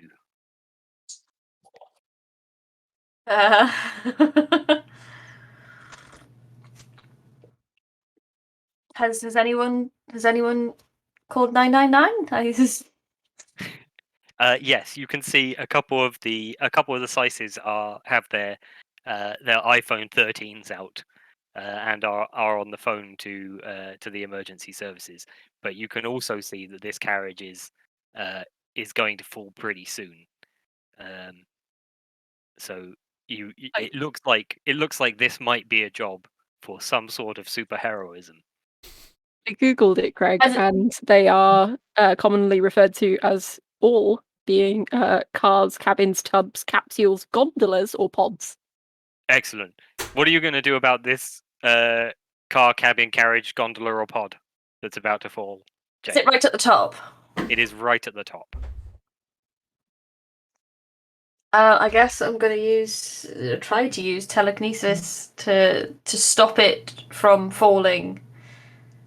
But I want the wheel to start moving again. Okay, so So it comes down. So you're going to try and use telekinesis to hold the cabin, car, gondola, pod, or cab in place, while you try and make the Ferris wheel move again.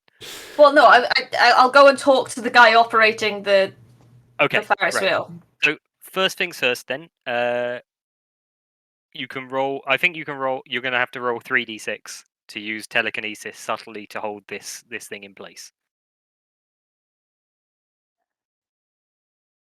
That's 5. 5, excellent. So you successfully have used your telekinetic powers. The gondola, car, cabin, cab pod is no longer about to fall, and you rush over to speak to the Ferris wheel operator. He's a flustered-looking old man wearing a flat cap, and he is frantically stabbing at a control panel full of buttons. What do you say as you approach this man? Is it not moving because it's broke or because you stopped it? It's definitely broken. Right. Is there a way to manually get it to rotate? Oh, you have to get under it and mess with all the gears and things. I'm not going under there. I got a bad back. Right. Okay. Do you have like an assistant for this sort of thing? Oh, you got an assistant. He's over there. Oh, it looks like he's having some sort of argument with people about hamsters. Right. Right. I guess we'll just wait for the emergency services to turn up, and I'll leave. And I will use telekinesis to get it to slowly rotate to bring the thing down. Okay, you are going to have to roll Roll to blend again. in one more time. 3d6. Oh, for fuck's sake! What have you rolled, babe? 17. That's a lot. That's a big, high number, is what that is. Yeah, I know. Okay, roll 1d6 to determine the glitch, and then I also pick a second glitch. 6. 6. A 6 is. You 3 never roll 6s for me when I want you to. You might need some new dice. A 6 is you unintentionally activate one or more of your specific superpowers. So let's see, what are your powers? These would be some awesome rolls for a rogue doing Damage. sneak attack, wouldn't they? Yeah. So I'm going to say that as well as your telekinesis. So you are achieving your goal, like you're making the Ferris wheel rotate. But as well as that, you also activate your mind control abilities, and the arm movements that you are doing to cause this to happen start to be imitated by 3 or 4 people quite near to you against their will, and they seem pretty freaked out. The second effect, which I will choose, That's fine. I can make it look like one of the other ones is kind of looks like a flash mob. The second effect is you perform the action with an unexpected level of force. So instead of slowly rotating this Ferris wheel so that Billy and Charlotte are lowered to the ground, you send the Ferris wheel spinning violently. There aren't people in any of the other cars, cabins, carriages, or pods or gondolas. cabbage. But cabbages. There aren't people in any of the other cabbages. Rotating cabbage. But the ones that you Oh my aren't, God. the ones that you aren't specifically holding in place, start to fly off in all directions, like sparks from a Catherine wheel. And Right. yes, What does the guy running the thing say to that? bloody hell! Bloody Ferris wheel's gone mad. Well, I thought he might have said something along the lines of, "My cabbages." My carriages. Yes, he does. He says, "My carriages." This is unsurprisingly, this is the third time in different carnivals that this has happened to this specific guy. He's having a bad time. Oh god, he's really thinking of getting out of the Ferris wheel business right now. So yeah, while you and a small flash mob of people are doing a very inappropriate avatar-looking earthbending dance, there are carriages going all over the place, and Billy Syce and Charlotte Wales are wailing in terror as they spin violently around. Can I stop it from spinning violently around? Yes, you can. As soon as this happens, you obviously stop using your telekinesis to do this, and the Ferris wheel slows to a halt. And now Charlotte and Billy are significantly closer to the ground. Could she not use her reflexes to make sure it stops in the right place? Yes, Yeah. yes, you can actually. You could do that, and I'll say because Because I have a you're team already, of people doing it? yeah, because you're already very conspicuous, you can roll 1d6 to super to try and make it stop, so they're right at the bottom. 5. 5, excellent. So you have successfully stopped it. Charlotte and Billy are at the bottom of the ride. Their two mothers immediately run over to them and snatch them up out of the carriage, and start consoling them. I immediately start side-eyeing the other people who are doing the hands thing, going, who did that? Who was... God, I wish there was a deception check in this game. Yeah, so they're all very confused and nonplussed about why they suddenly started to dance in this jerky motion with you. But obviously none of them know who caused it. You are standing at the center of it though, like it's 4 people around you who started moving. that means nothing. And when you look around, you do notice that a lot of people are looking at the whole group of you. The majority of people seem to be focused on you the most. But you haven't you didn't exactly rip off your normal people clothes to reveal a lycra suit underneath. You I don't haven't wear a lycra suit. I wear a robe.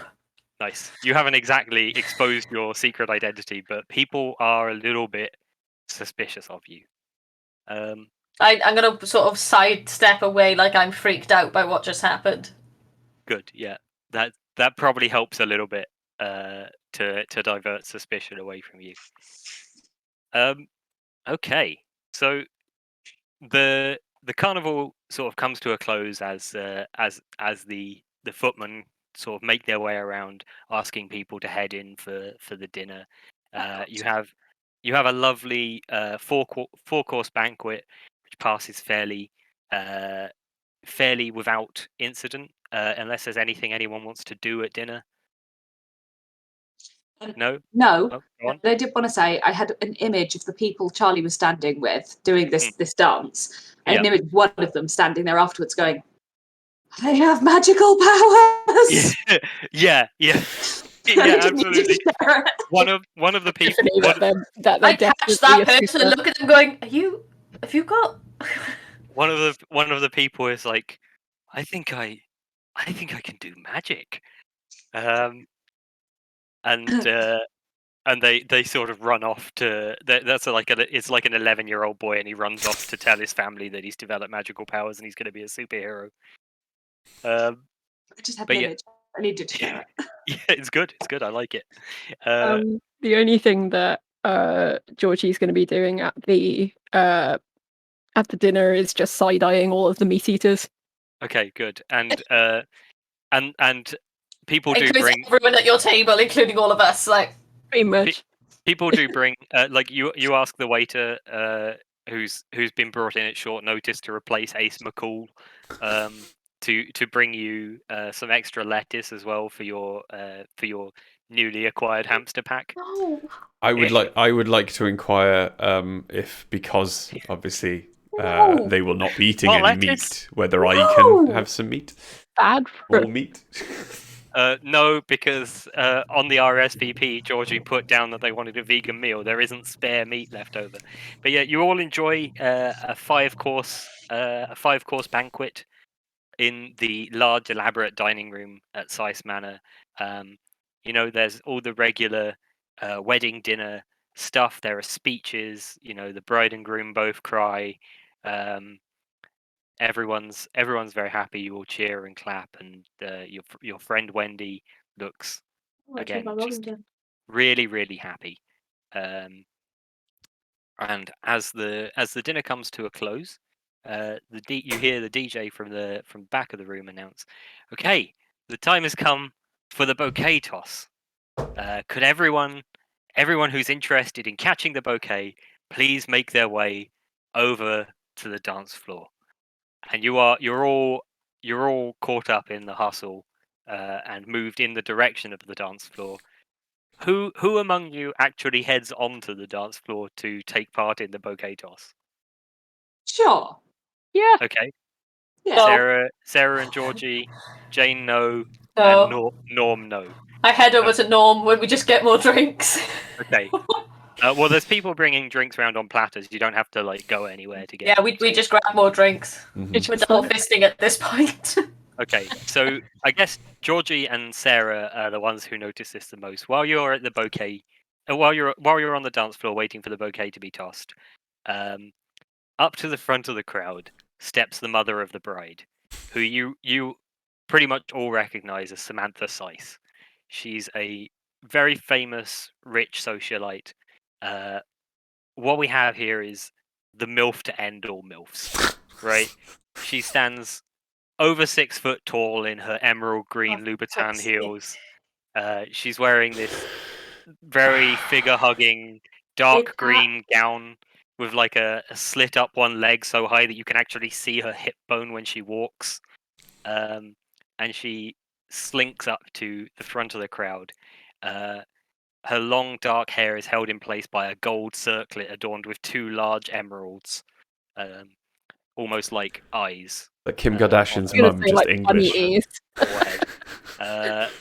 Some of you, Bunny ear emeralds. some of you, anyone who'd be interested in this kind of thing, recognize her from the wake of her last husband, which was very heavily publicized. The wake was actually featured in several fashion magazines. She has 3 daughters. Sorry? Does she have 3 daughters? No, she has one son, Samuel Sice. Right. the TV reporter spoke about her, her fashion sense, but also her misfortune in love. She's had 3 wealthy husbands, all of whom have died in suspicious circumstances, very unluckily. You did say mother of the bride. I'm going to go with you. Mother of the groom. Mother of the groom. Sorry, my bad. Yeah. Mother of the groom. Georgie, you have also noticed Samantha at various points throughout the night, talking with Rick Diggins, who is the investor turned philanthropist who owns the land on which your animal shelter and rehabilitation center stands. He owns that, and he's the patron of the rehabilitation center. He's a wealthy guy, but he sort of later in life realized that he didn't want to be involved anymore with making money, taking money out of the economy. He wanted to be involved in putting money into good causes, and one of those is animal sheltering and rehabilitation. So a guy you probably have some fondness for, and she's been talking to him a lot. And as she steps up to the front of this bouquet toss crowd, she looks over at him and waves, and he gulps nervously. As he should. So Wendy stands with her back to the crowd, and Samantha's eyes flash intimidating glares at the guests around her. The bouquet flies into the air, and Samantha reaches out. What do you do? I'm going to sidle up to her and Yeah, like go. look at her like in a friendly way, like, and like grab it in a normal manner. In a If normal it- manner. Yeah. Okay. Go for Is it. it because I'll just use my reflexes? I'm not going to stretch for it. I'm going to say she is substantially taller than you. Oh, okay. But is it higher? Is it It being is high. thrown higher? Yes, Oh, it has okay. been thrown high. Jump for it. Without any powers, she is going to beat you to this bouquet, it appears. I'm going to jump, Okay. but I'm going to try and restrain it to what would be like an athletic human jump, not like a Okay. I'm going superhuman jump. to say that is a show off roll. Yeah, so that is a 2. 2d6, yes. Yeah. That's 8. 8. Mhm. You are going to have a super glitch, I'm afraid. Roll Okay. 1d6. It's a 4 again. 4. You perform the action in a way that causes unintended destruction. Oh no. Oh So- no, what have you done? Am I gonna launch- like bash the friggin' bouquet out the way? Yeah, you launch yourself into the air, and you reach up to grab the bouquet, but Yeah. instead, like a basketball player, you slam the bouquet out of the air, and it goes. It's like a heavy, it's like a thick bunch of flowers. It Volleyball it. Just like probably weighs like 2-3 pounds, and you just slam it away, and it goes flying across the room, slams into one of the big speakers at the DJ station, and just like embeds itself deep in the cone of the subwoofer. And the music that is playing to accompany this stops. Like there's a record scratch sound. It's just like everyone. It's dead silent. Everyone is looking at you now. just land like I didn't mean to swipe it. I'm sorry. Swiper, no swiping. Swiping, no swiping. Okay. I just turned to is it Samantha, the mother of the Samantha groom? Slice is the mother of the groom. Yes. Yeah, I just turned to her and say sorry. She is glaring at you. The highest gay panic. A thing that you didn't notice as you knocked this bouquet aside is that you also sort of just grazed her head as you were on your way down, and you knocked her circlet askew.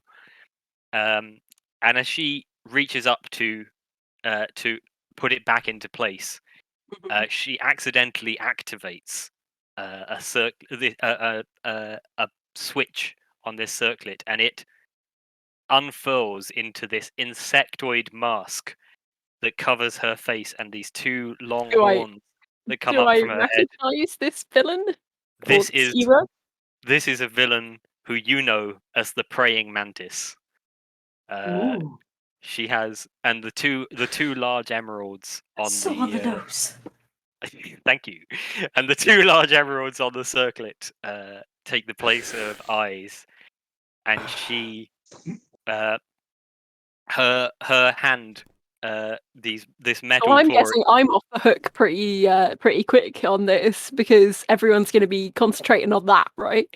In some senses, yes. In another sense, her hand extends a large metal scythe-like claw, and she swings it at you.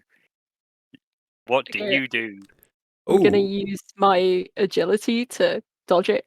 But like, if there's anyone else in the range of it, I'm going to like sweep them out of the way. Okay, roll to super 1d6. Okay, that's a 4. Yay! Yay! 4, excellent. Yeah.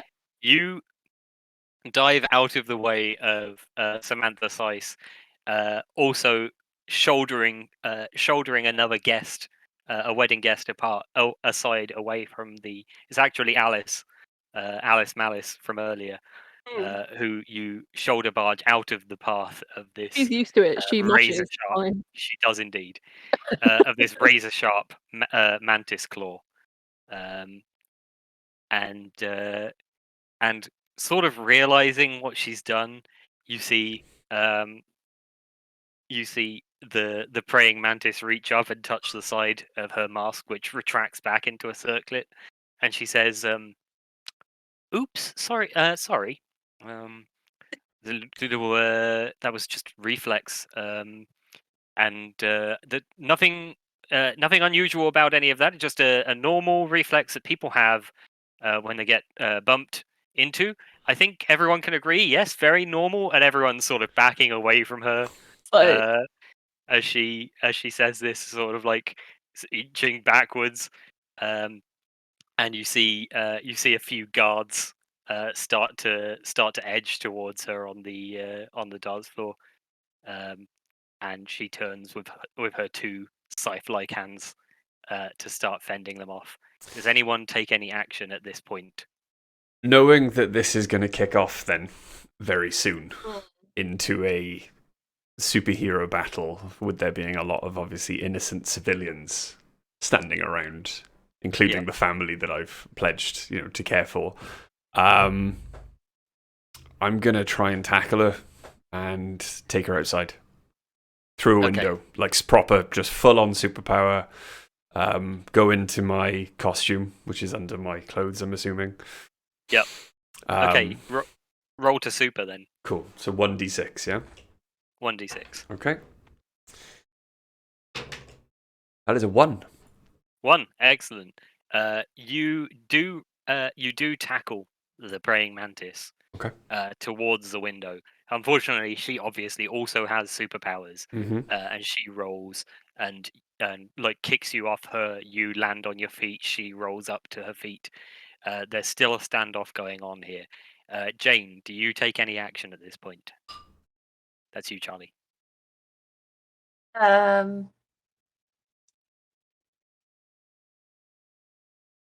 No. I want to distract the crowd. Okay. So I'm going to just ask loudly, not exactly shouting, going, "Is it time to cut the cake yet?" Just to sort of break the tension and just distract from what's just happened and focus on the wedding. Okay. A few people around you titter nervously. More at the like out of placeness of that suggestion, probably. I'm gonna Sarah. pointedly look away from. Yeah. Yeah. It sort of does cut the tension a little bit, because people are a little bit like, happened. Is it time to cut the cake? yeah, and like I say, there is a little bit of a laugh. Some people are laughing sort of with you, and some people are laughing like, what's she talking about? Sarah, are you getting involved in this in any kind of way? So she's currently what? Half wrestling with Norm. No, they're standing off. She's taking swipes at Norm. He's trying to fend her off, maybe throwing the occasional punch back. These guards are slowly trying to approach her, but they're aware that they're just people and they don't want to get murdered. So they're sort of approaching, but they're all kind of trying to look like they're approaching without actually getting any closer. So they're kind of fanning out. Hold me back, bro. Hold me back. Yeah, kind of like that, yeah. Going for it. I'm going to run up behind her. Yep. And tap her on the shoulder while she's Okay. still swiping at Norm. Yep. And go, excuse me, miss. Excuse me, miss. The waiter just told me someone's broken into your room and ruined one of your really expensive dresses. Okay. All right. She is enraged currently. I have found that one of her powers is anger, and she turns around and she, you know that phrase, "If looks could kill." Unfortunately, the praying mantis has laser eyes, and so she is going to attempt to kill you with her Yeah. laser eyes. I'm going to try and dodge from the laser eyes under her legs and try and take her out To so try she and falls on the ground trip face her? first. Yeah. Yeah, okay, I'm going to say that's... I guess that's not something that a regular person couldn't do. So I'm No. going to say it's a show-off roll. You can roll 2d6 for that. Okay. Oh, yeah, 9. 9. So there is a super glitch associated. Please roll another d6. I wanna. I'm 5. 5. You perform the action in a way that inconveniences others. So I'm going to say that you do successfully start under her, tripping her. She is wearing Louboutin heels, so she's on quite an unsteady platform already. So you take her out, she falls to the ground, but you do also knock over the other DJ speaker, which falls onto some of the onlookers who are pinned under its weight. It's not so heavy that they're crushed, but it is like a 6-foot tall speaker, so they are stuck under there. And it's loud, I would think. There's some burst eardrums right there. There's no music playing currently, Good. ever since the bouquet went into the other speaker. Okay, so Norm and Georgie, you are engaged in combat with this person to some degree, and she has been knocked onto her back. Do you do anything? I'm again going to try and use my super strength to pick her up and then use my flight to fly outside. Okay. Is Norm out of sight of people now? No, Nope. I'm in costume. No. Oh no! Everybody is watching this. I'm in costume Norm now. costumed up Oh, and okay. There yeah, couldn't I'm possibly going be any more people watching. at this. I'm going to be like act like a Holy shit! like a- That guy's a superhero. yeah, like oh my god, I didn't know. Oh my Dreaming god! ever. I cannot believe it. I can hardly believe my eyes. Excellent. Okay, bro, roll to super. Okay. 1d6. 5. 5. Okay, you successfully do exactly what you said. You grab the praying mantis. You fly out of a window. You see a pool of water, and you drop her into this. You drop her into this fountain, Mm-hmm. in which she lands with a large splash, and she howls, "I'll get you, ancient one!" I'll get you for this. But at this point, several of the manor guards all see that they would really look pretty bad to their employers if they didn't take this opportunity, and they dogpile onto her. She disappears under a crush of bodies, and the next thing you see is her being led away in handcuffs. And it appears that the 4 of you have been involved in the apprehension of the supervillain known as the Praying Mantis, which is, yes, very on the nose. Yes, it is. Okay. But yeah. I'm just going to try and help pull the speaker off the poor people underneath it who are sitting there Okay. going, help. Okay, so that would require a pretty impressive act of strength for a 16-year-old girl. I'm going to say on. Georgie will assist. I was going to say, I'm going to shout for people to help me pull it off like a perfectly normal person. Like, I need help. Look, we've got to save these people. Help me. Okay, roll to blend in. Okay, there's 3, yeah? But you can, because you're getting help, you can roll with advantage. So you can roll 3d6 twice and tell me the lower result. Okay, all right, that's cool. Lower would be great, dice. 8. 8. So there is going to be a glitch involved. Roll 1d6 and tell me what happens. 3. 3, you perform the action in a way that draws unwanted attention. So I'm going to say that what happens is you like call people over and you're like, guys, come and help. And they like a bunch of people come and they like, put their hands under it and they brace themselves to start lifting. But before they even do that, you just like lift it up off the ground and place it back down. And they're all like, that didn't seem right. Do you do anything to try and mislead them? Just the adrenaline. Mothers with cars, they can lift a car to get it off their baby. I felt bad for these people. You hear people muttering about, I did hear that mothers can lift cars off their babies. And then another person's like, are any of those people her baby? She looks very young to be a mother. But yeah, they're muttering, they're very suspicious of you, but also there's like a couple of the like bigger guys there are among the groomsmen, and they're like, oh no, we helped, yeah, we also helped to lift, and they're sort of, because of their sort of macho-ness, they don't want to admit that they weren't involved in helping at all, and that a 16-year-old girl lifted the speaker on her own. So they do try to like take some of the credit, which muddies the water a little bit, and your cover is not entirely blown. But again, people are a little bit suspicious of you. It's fine. As a follow up to that, I'll go to sort of the biggest, burliest bodybuilder and go, "My God, you're so strong! Thank you so much for your help." And he preens. He's clearly flexing a little bit, like he's trying to flex a little bit so you don't know, and he's just like, it just makes his muscle definition show up a little bit, but you can see like he's twisted his arm into sort of an unnatural position so that he looks stronger. He's like, oh yeah, no problem, anytime. That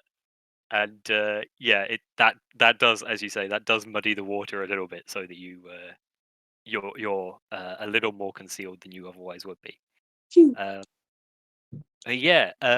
Several of the manor staff then come in carrying a replacement speaker for the one that Georgie destroyed with a bouquet, and hook that up.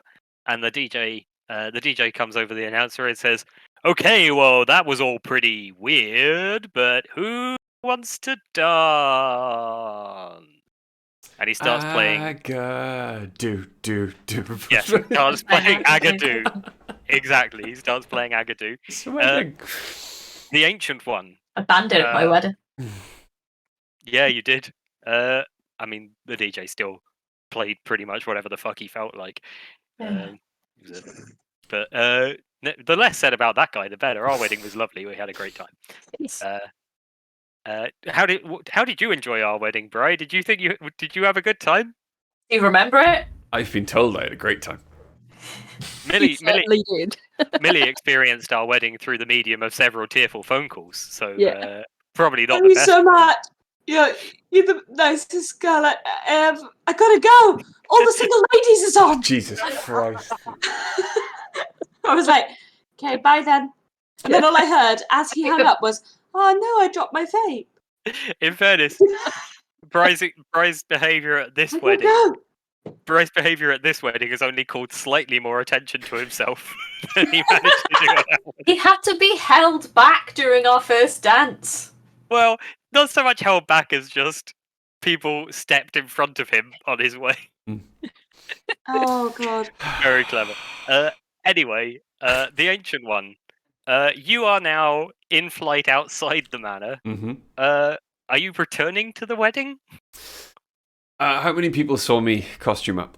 Everybody. I was at the back at the bar, and everyone was looking at what was going on. So, can I Okay. possibly get away with having done it in concealment? With no one looking at me because everyone's attention was drawn away? People's attention was drawn away somewhat. I will say that only several of the Waleses noticed. Okay. And I will say that a lot of them had suspicions about you anyway. Yeah. Uh, Well, yeah, I'm Uncle Norm. They've had an Uncle Norm for 400 years. That, you know. there's always an Uncle Norm. So yeah, I will land and attempt to blend back in to the wedding. Once you get changed again. Yeah. Get changed, walk back in, going, oh, well, I was just in the toilet. The dinner disagreed with me. What have I missed? Anything? As you walk back in, you pass Janet, who's hanging out with Philip. With some, they've got their body language suggests that they're getting on pretty well. In fact, you think that you see her very quickly withdraw a hand from his chest as you come in Yes, through the door. okay. Yes, chest Melly. It's they've just met, and she said, "Oh, Uncle Norm. Did you see the ancient one was here a second ago?" No, was he? Yeah. He. It was weird. He tackled the praying mantis. Apparently, the praying mantis is Sam Slice's mum. I didn't see that coming at all. Who did? I don't. Wendy didn't know, did she? I assume not. No, because no, she said that she was happy to have met like a nice normal guy with a nice normal family. I mean, they're a bit eccentric, but I'm pretty sure she didn't know her mother-in-law was a supervillain, though. I'll go and check. I'll go and find Wendy. You seem to be having fun here. I'll She blushes. You carry on. I'll catch up with you later. Okay, she says, "Bye, Uncle Norm." And I just walk off. She takes Philip's hand and leaves him to a more private place. Good plan.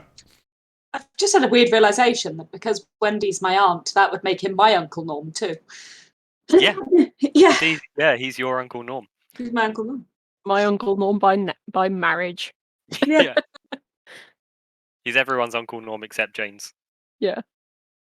I had an Uncle Norman in real life. You did. That's true. Yeah. Okay, so you're going back into the wedding. Mm-hmm. Okay. Are you taking any action in there, or are you just hanging out? I'm gonna go and find Wendy. Okay. Wendy is with Sam. They're sat at the top table, and they are sort of deep in conversation. When and she says, did you know about your mother? He says, no, I didn't see my mother very much when I was growing up. She was always away on, she said, very legitimate business trips, which now that I think about it, that is kind of a suspicious thing to call a business trip, isn't it? Maybe I've been a little naive. Just because I want to make sure. Okay. I'm going to telepathically scan. I'm going to do my character's version of an insight check and telepathically scan Sam as he says this. Just to check he's telling the truth. Okay. Roll to blend in. Okay.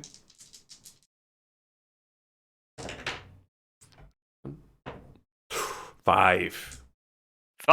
You what on 3d6? 2 2s and a 1. That's happened twice. More times than I would expect tonight. Excellent. Yeah, you read Sam's mind, and yeah, he's telling the truth. He is genuinely surprised. His mother was always very distant. Like when he lived at home with his mother, he was mostly raised by a series of nannies who she would fire and hire frequently for very small like slights or offenses, and he never really had like a stable role model until Philip took him in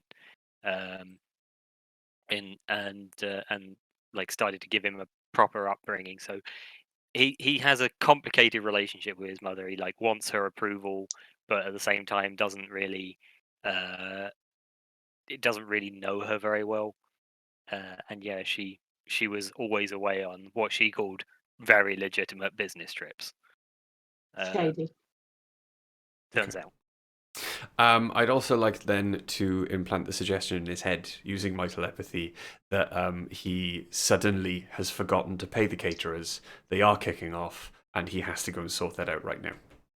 Okay, roll to show off, I guess.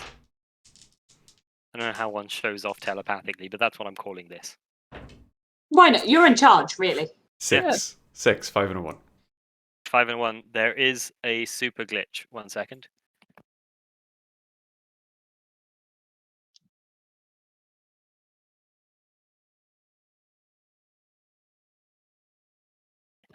Okay, 6.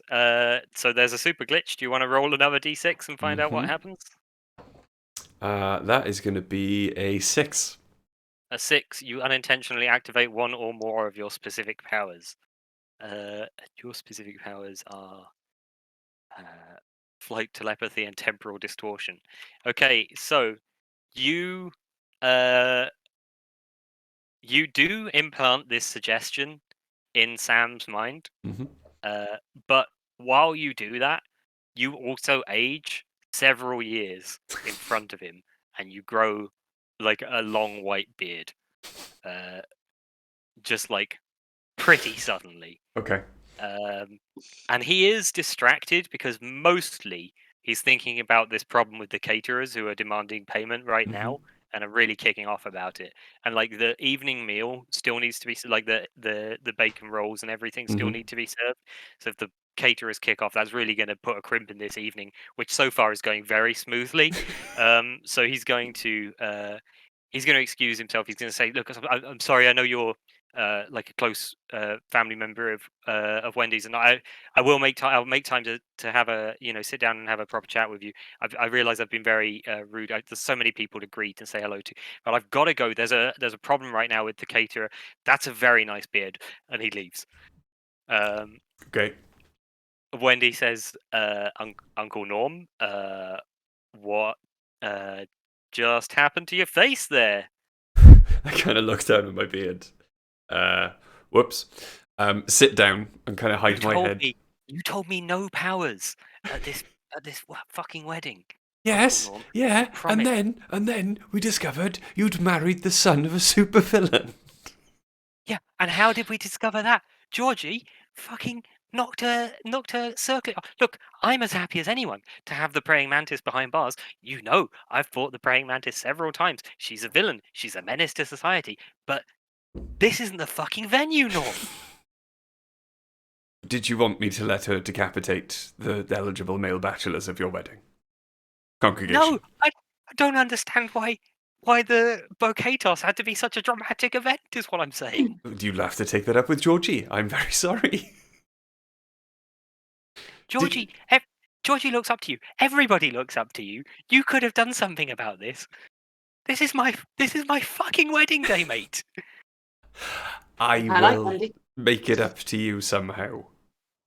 Oh, yeah, you fucking will. I tell you what, the next time the Brothers Green attack, you're taking that. I'm not doing fuck off, Greg.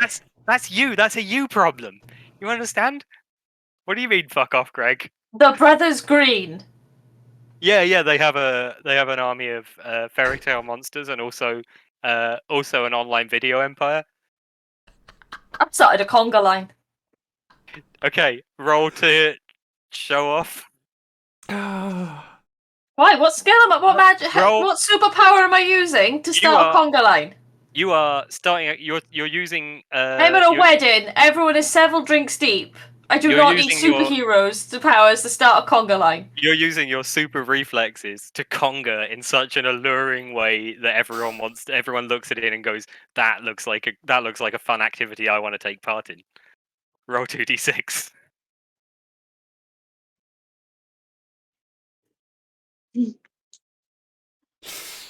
What you rolled there? It's 17 again. 2d6. Christ. Only roll 2. Oh, each rolls 2. There's no 17 on 2d6. That's I 6. hope not. 6. Okay, there is a glitch. Roll 1d6. 5. 5. You perform the action in a way that inconveniences others. It is a conga line. Yeah, it's a conga line that inconveniences people, but it's fun. You conga in such a sort of a compelling way that literally dozens of people. You form the longest conga line. You're actually thinking of calling the people at Guinness to see what the current world record is for largest conga line at a wedding. But it is a pain in the arse, and the wait staff are trying to get around with their trays of drinks. Several of them have their drink trays knocked out of their hands by people who are da da da da da hey a little bit too enthusiastically because they're so into this conga line that you've started. But people are having fun, and that's what's important. They're definitely having fun, and they're very distracted from the life or death battle that just happened on the dance floor a minute ago. And having seen this over Wendy's shoulder, I'm just gonna go, see, everyone's having a bloody great time. And Wendy looks at you and goes, Norm, look at me. Yeah. I can see you want to join the conga line, Norm. Yeah. I realize you need. I realize that deep in your soul, you need so badly to join. Go and join the conga line. You go to a wedding. Norm, no. Someone gets married. I cry. Yeah, you did. I heard you sobbing during the ceremony. We have some drinks. Everybody heard you. Yeah, someone has a scrap. Yes, that and happened. Everyone does the conga. That's what weddings are like. I've seen thousands of weddings. This isn't a Rhondda wedding, Norm. This is supposed to be. This is a fancy fucking gaff. Have you looked around? Well, they shouldn't have invited people from the Rhondda. There is a suit of armor. Wearing a suit of armor, Norm, in the vestibule. There's a vestibule. The armor is actually not period accurate. I was there. No, but the suit of armor where inside the other suit of armor is actual it's not period at all. It's from the period. The outer suit of armor is to protect it because it's an antique, Norm. I'll go and have a look. Go and join the conga line. I will. And I go and join the conga line. And you do, and you guys conga your hearts out. There is almost no one involved in the wedding who's not in the conga line. At one point, you realize that no one's getting drinks, and you look around and you think, "Why is no one getting drinks?" All of the waiters are in the conga line. This is an absolutely amazing conga line. You conga all the way around around the carnival. The conga line passes the burnt out teacup ride. The Ferris Go wheel. around the mantis as she's being arrested. Yeah, you conga in a big circle around the mantis, all pointing and laughing at her as she's arrested. You conga past the Ferris wheel that now only has one cabin, carriage car, or gondola on it. And yeah, you guys all conga back up to the house, and everyone's in the mood now for a good dance. And the bride and groom have their first dance. They dance. Being stupid.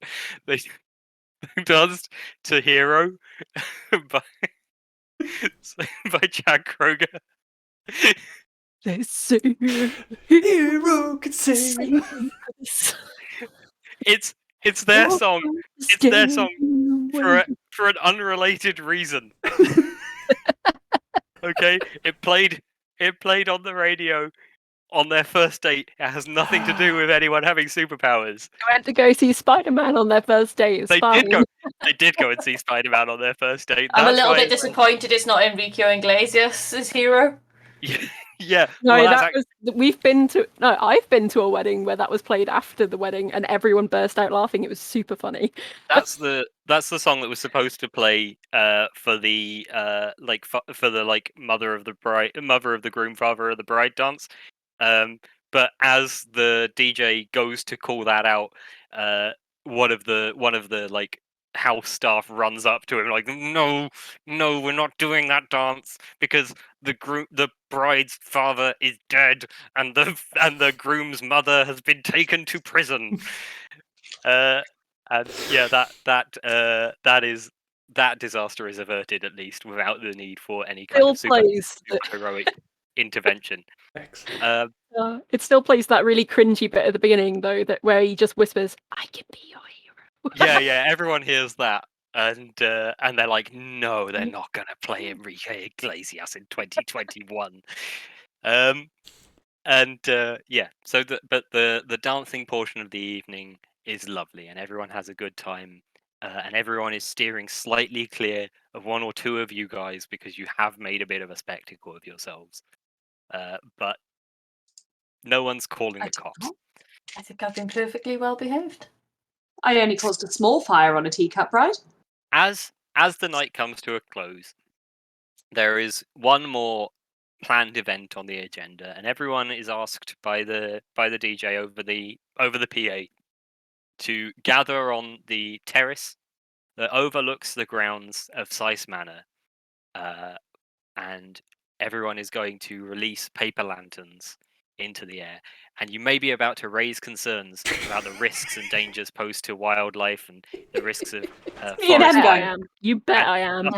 As you're about to raise those concerns, you see that the person handing out the lanterns is Colonel Rhondda Cynon-Taff's. I knew I was going to fuck. It's too many words, too many syllables. I can't get it right every time. Colonel Rhondda Cynon-Taff's friend and mentor, Professor Weird, the powerful sorcerer. And as he hands out each lantern, he waves his hand in a subtle way, casting a magic that you presume stops us having to have that conversation. The bride and groom, after everyone's got their lanterns, the bride and groom release the first two lanterns, which start to float up alone for a few seconds before being joined by a large flotilla of coloured paper and vanilla-scented tea lights because they'd run out of the plain kind at Home Bargains. You all watch as the ensorcelled lanterns drift upwards, and just as the first start to pass out of sight, zap! A bolt of green energy splits the sky, destroying dozens of them at once, and taking out a large chunk of the terrace. It just splinters, and several guests go flying in a sort of A-Team-esque way away from the explosion. It seems either your superpowered antics of the day, or the presence of the magic on the lanterns has attracted the attention of the mighty sovereign of the Galactic Imperium. And he has sent an army of Glorbaxian warriors to kill Wales's mightiest heroes as they're all gathered at this wedding. 3 large spaceships full of Glorbax warriors are descending fast. What do you do? I leave. Leave. Yeah, Peace out. I'm gonna like peace. run away to somewhere like conspicuous, inconspicuous, like away from it, but then Yep. like change into my costume real quick. Okay, Georgia is changing into their I'm gonna do the same thing. I'm gonna disappear and change into my costume. Yes. We're Or go allowed like to- hide in the like a toilet cubicle or something. Yeah, there are actually a bunch of portaloos just off the terrace. Yeah, there we go.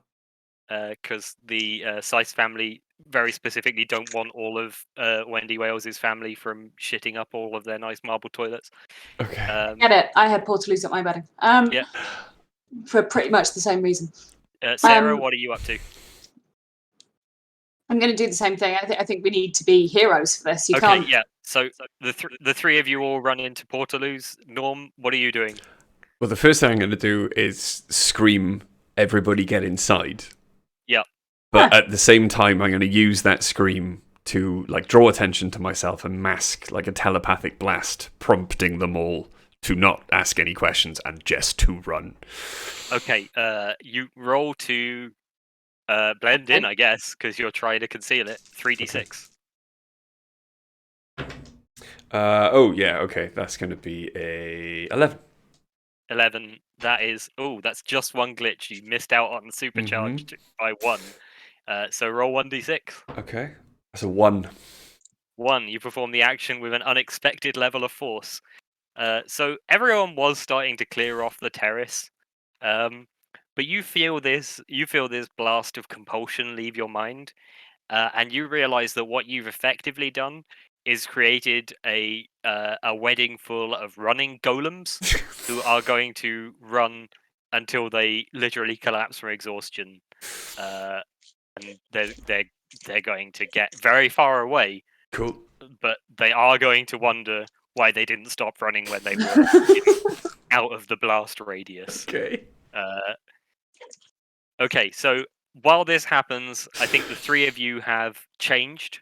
Mhm. Yep. So, Jane, what do you do as you burst out of the portaloo in your costume? The Glorback ships are still descending, but they are close now. Are they close enough that I can do mind control on their pilots? You would have to fly up towards the ship. Yeah, I'll do that. You fly up towards the ship and you attempt to mind control. I'm going to say just the one pilot. You're not going to be able to get all three. Okay. So what are you trying to mind control this pilot to do? To turn around and leave immediately. Okay, roll to super. 1d6. 1d6, yeah. 1d6. 4. 4. You successfully mind control this pilot who starts to turn his ship. And you can see in the sort of through the windows into the bridge of the ship, there are several like other Glorbax warriors who are screaming at him, "What the fuck are you doing?" in Glorbax, which is a language you know because you grew up in the Galactic Imperium. In space. Yep, and you can lip read as well. So yeah, they're screaming at him. So that ship is leaving for now, but you do get the impression that if he keeps doing this, they're going to take control of the ship away from him and turn it back around to come back. Georgie, what are you going to do? I'm gonna use the building and a nearby tree to create like a slingshot Yeah. and use Nice. my super jump and my Yeah. stretch to Yeah. catapult myself. Absolutely. So what are you trying? Are you trying to catapult yourself onto one of the ships? Yeah, I'm gonna try and catapult myself onto the top of the cockpit so I can like punch them Excellent. down. Yes. Roll to super. Okay, so how many? 1d6. 1. Okay. Yeah, using our actual powers is quite easy. Yeah, you're superheroes. Using your powers is easy shit. It's trying not to use your powers that is a challenge in this game. I rolled a 6. You rolled a 6. There is Yeah. a super glitch involved. Do roll me 1d6 again, please, and tell me the number. 2. 2. There is a surge of power from within that temporarily incapacitates you. Pretty Oh, bad no. news.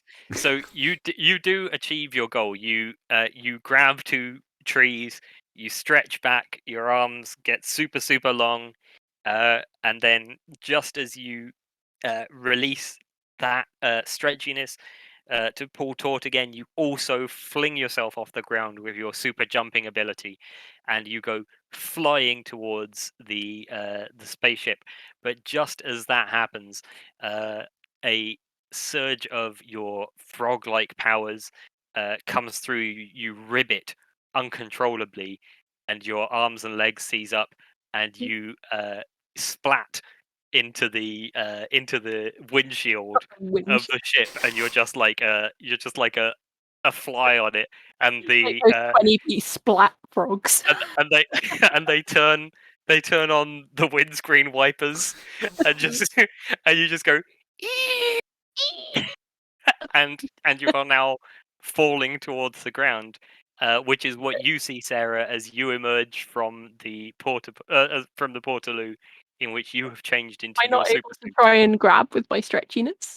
No, you are incapacitated Oh, no. temporarily. Sarah, you see Georgie falling towards the earth. What do you do? Firstly, I will, in my new guise, much more confidently than I have been previously, go, "Oh, for fuck's sake." Oh And yeah, then I should actually say Zap and Flap. What do you do? yeah, zap and flap. I will fly up and grab my froggy friend. Yes. Um, Roll 1d6 to super. Be super, in fact. 3. 3. You do indeed do that. There are no consequences for this. You fly up and grab Dart, and just as you grab them, Dark comes back into their into control of their body. What Excellent. would you like to do? Anything else? Yes. on. Sort of two things. I don't know if it's possible. I want to fly to one of the ships that's not currently being affected by anyone. There were 3, weren't there? There were 3. One of them has turned around and is going in the wrong direction. The other 2 are still descending very fast. Cool. I'm going to chuck dart at one of them on the way Yep. past. Good. And then I'm going to shoot lightning into the engine of the other one. Excellent. Roll to be super. If I cock this up, I'll be really sad. It's a 6. It's a 6. There is a Yeah. glitch. Roll another d6. I rolled the same d6. 3. 3. You perform the action in a way that draws unwanted attention. Yeah, I'm gonna say that there's no way to be flying through the air and throwing lightning around that doesn't draw unwanted attention. But what I will say is that you notice out of the corner of your eye that Flash Snapley, who escaped from the ambulance, is specifically taking a photo of you right now doing that. You see the glare from the glint of light from the telephoto lens, which is pointing directly at you, and Flash has got you on camera, and it's going to be known that Zap and Flap attended this wedding in some way. The Ancient One, you taking any action? Oh, sorry, but I will say that the ship is now descending in a much less controlled way. With one of its engines completely out, it's listing off to the side, and it looks like it's about to crash into the ground. Just the ground or the building? Well, the terrace, so the other end of the terrace, which has now been cleared of people, but it looks like it's going to do some pretty significant property damage as it skids through the walls. The Ancient One. Okay. I'm going to fly up. And is there another ship that's still left? There is one ship that is still descending to the ground. Okay. And you actually see a hatch open, and several Glorbax warriors, who are these 4 foot tall, like green skinned aliens, with like very stereotypical like Martian blaster weapons, like pew pew laser guns. Okay. Yeah, you're on the front of this ship. This hatch has opened on the back, and they are flying out of the back of this ship using their sort of rocket packs to control their descent towards the ground, and Okay. they start firing at you as you fly up, but they haven't hit you yet. I am going to attempt to use a temporal distortion. Okay. To degrade all of their rocket packs. Excellent. I love that. Roll to be super. Okay. That's a 6. A 6. Yeah. Okie Got the dokie. worst luck in the world, right? You do. Roll another d6 for the glitch. That's a 1. 1. You perform the action with an unexpected level of force. So I can't really see that there's anything wrong with that action being performed with unexpected level of force. I'm going to say that you accidentally catapult these people into the past, and you suddenly are struck with a memory of a time in the early 400s AD, where you were involved in a battle between, let's say, the English and the French. There were always battles between the English and the French. I'm sure there were some in 400 AD. And you remember that a group of surprised-looking Glorbax warriors suddenly showed up fighting on the side of the French, and it became a much tougher battle than you had anticipated. But you remember that. But of the group of about 20 Glorbax warriors who jumped out of that, 10 of them have been catapulted into the past and are no longer a problem for you in the present day. Excellent.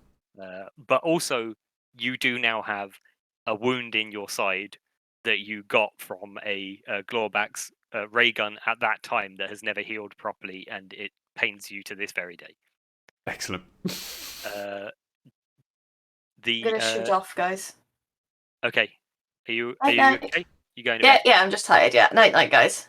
Night, Charlie. Night. We may have to rearrange the thing for a second, everyone. Yeah. It'll be fine. Give Bri a second to. We're really squiffy now. I bet we're all over the place. Yeah. I must Mhm. see. It's fine. I love Bri being halfway between two frames. That's very funny. Oh yeah, me and you are actually okay, Greg. Except that you're not the DM anymore, and M's half up there, sort of, but only down to the sort of to the waist-ish. You're also kind of only a forehead at the moment. Well, that's because I'm looking down. Well, partly. It's also lower down in the screen, but it's fine. It's fine. Go on, carry on while I sort this. Don't worry about it. I don't know if we can. Yes. I'm sure we can. So I think Dart is next. Dart, you are on the outside of the bridge of this Glorback ship that is still the only one that's still descending under control towards the ground. You're muted, Em, I think. I'm going to try and super strength and punch the thing. Have we got super strength? I thought we did. Everyone has super strength, super reflexes, and no, not flight. What's the other one? Oh, near invincibility. That's the one. Yeah. So yeah, I'm gonna like punch out the pilot part and like start beating at the person in there. Yeah, roll to be super. Okay. So just the one, yeah. 1d6, correct? Yes. That's a 5. A 5. Yeah. That action is successful. So you smash through the window of the spaceship. You make your way inside the cockpit, and you start fighting. You start fighting a whole bridge full of Glorback's warriors at once. Your stretchy arms are flinging out all over the place and punching people from directions they don't expect to be punched from. You know that Glorback's warriors actually have hollow bones like birds. So like everyone you hit, you're breaking bones there. You're just taking them out very easily. Glorback's warriors are technologically advanced, but they are physiologically not very strong. And these ones are not heavily armed because they were involved in flying a ship, not shooting people with laser guns. So you are handily beating a bunch of them all at once. Yeah. And once I have successfully done so, I'd like to just steer the ship into the ground in a safe area. Okay, yeah. You're going to try and land the ship, so I'm going to say that that's showing off. Yeah, roll 2d6 for that. That is 5 actually. I got a 3 and a 2. Excellent. So you use your you start sort of, you're not familiar with these controls, but because you have superhuman reflexes, you can sort of poke and prod at the different controls and very quickly react to what they do to reverse what you've just done if you've caused problems. So you very quickly master the controls and you manage to lower the ship down gently, and it lands. It actually does land on the teacup ride, but that was already. I was gonna crash it and jump out. Okay, yeah. You crash it into the teacup ride, Which and was the Ferris already wheel, on fire. Yeah. Which, like fortunately, those things were already pretty badly broken And evacuated. And you do see the Ferris wheel operator being like, "Well, I knew how to claim for the first problem, whether I would control Ferris wheel, but how does one claim on one's insurance for it being hit by a Glorbaxian warrior ship?" Sure, they'll have something sorted out if they're able to, identify the race. Probably. Active Glowbacks. Yeah.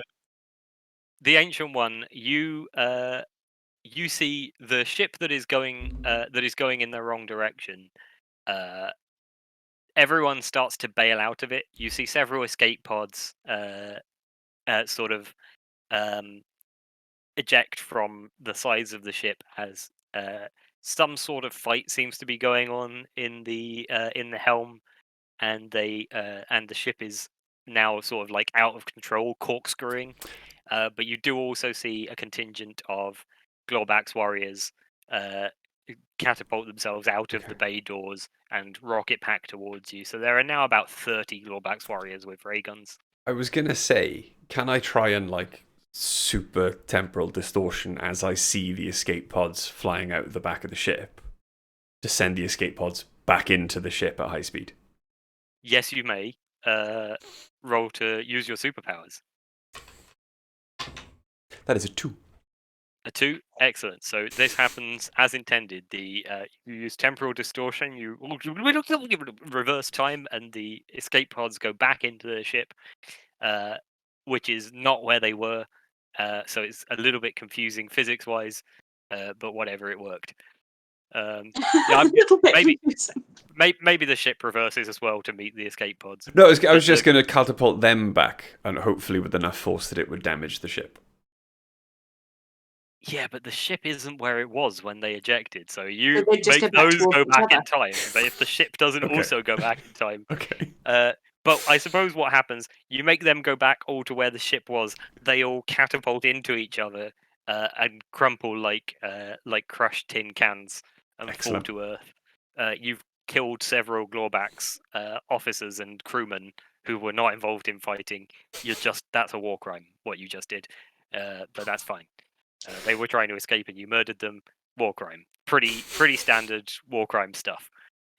You might have to speak to the people at The Hague about this later, but those Glorbax soldiers, I guess, are not a problem for you right now. Potentially a legal problem for you in the future, but whatever. What are they going to do? Sentence you to life in prison? They don't make prisons that last that long. It's true. Zap and Flap, what are you about right now? So I've lightning bolted the one ship, Yep, correct. and it's now descending at pace. It has hit the ground and exploded, doing very substantial damage to the west wing of Sice Manor. I was going to try and telekinetically control it down to avoid any actual buildings and aim for Greenland. Unfortunately, that ship has sailed. It is a fireball now. I'll go, oops. And then I'll go and help. You're pretty sure it had been evacuated. Oh, I was going to say, weren't there people inside the building? I made them No. all run as fast as they possibly could. Yeah, for they're as still long as they running. could. They're like, Yeah, they're still going. Everybody within probably about a half-kilometer radius is currently running directly Hey. away from all of you. They're doing like an unofficial wealth marathon right now. Yeah. There were some ramblers who were actually just like making their way, through some public footpaths at the other end of the property, and they're halfway to Birmingham. I was going to say, they're headed for England. They're in England. You're all in England. You're in Gloucester. Oh, yeah. But Halfway to Wales. yeah. But yeah, what would you like to do, Zap and Flap? Okay. So one of the ships is still fleeing and no longer has escape pods coming out of it. So that's cool. The other ship starts beating up everyone inside. Correct. And there are about 30 Glorbax warriors on jetpacks, firing ray guns at you, the Ancient One, and the manor, and basically anything they can see. I'm going to try and chain lightning through as many of them as I can. Some of them are firing. Some of them are firing their ray guns at like trees and like topiary hedges and things because they're not like 100% sure what on this planet is like a sentient being who might be a threat to them. They've never been here before. But yeah, so you're going to try and you're flinging lightning at them.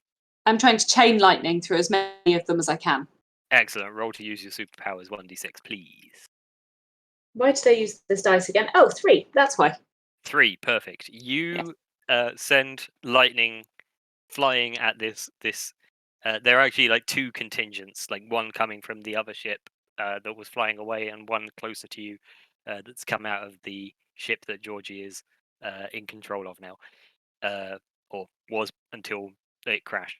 And so you send a bolt of this like very powerful lightning that goes through all 10 of them, and it explodes the extremely flammable fuel in their rocket packs, and they are consumed in in 10 individual balls of fire, which eventually become just one massive flaming sphere of Globlax parts and rocket fuel. Oh dear.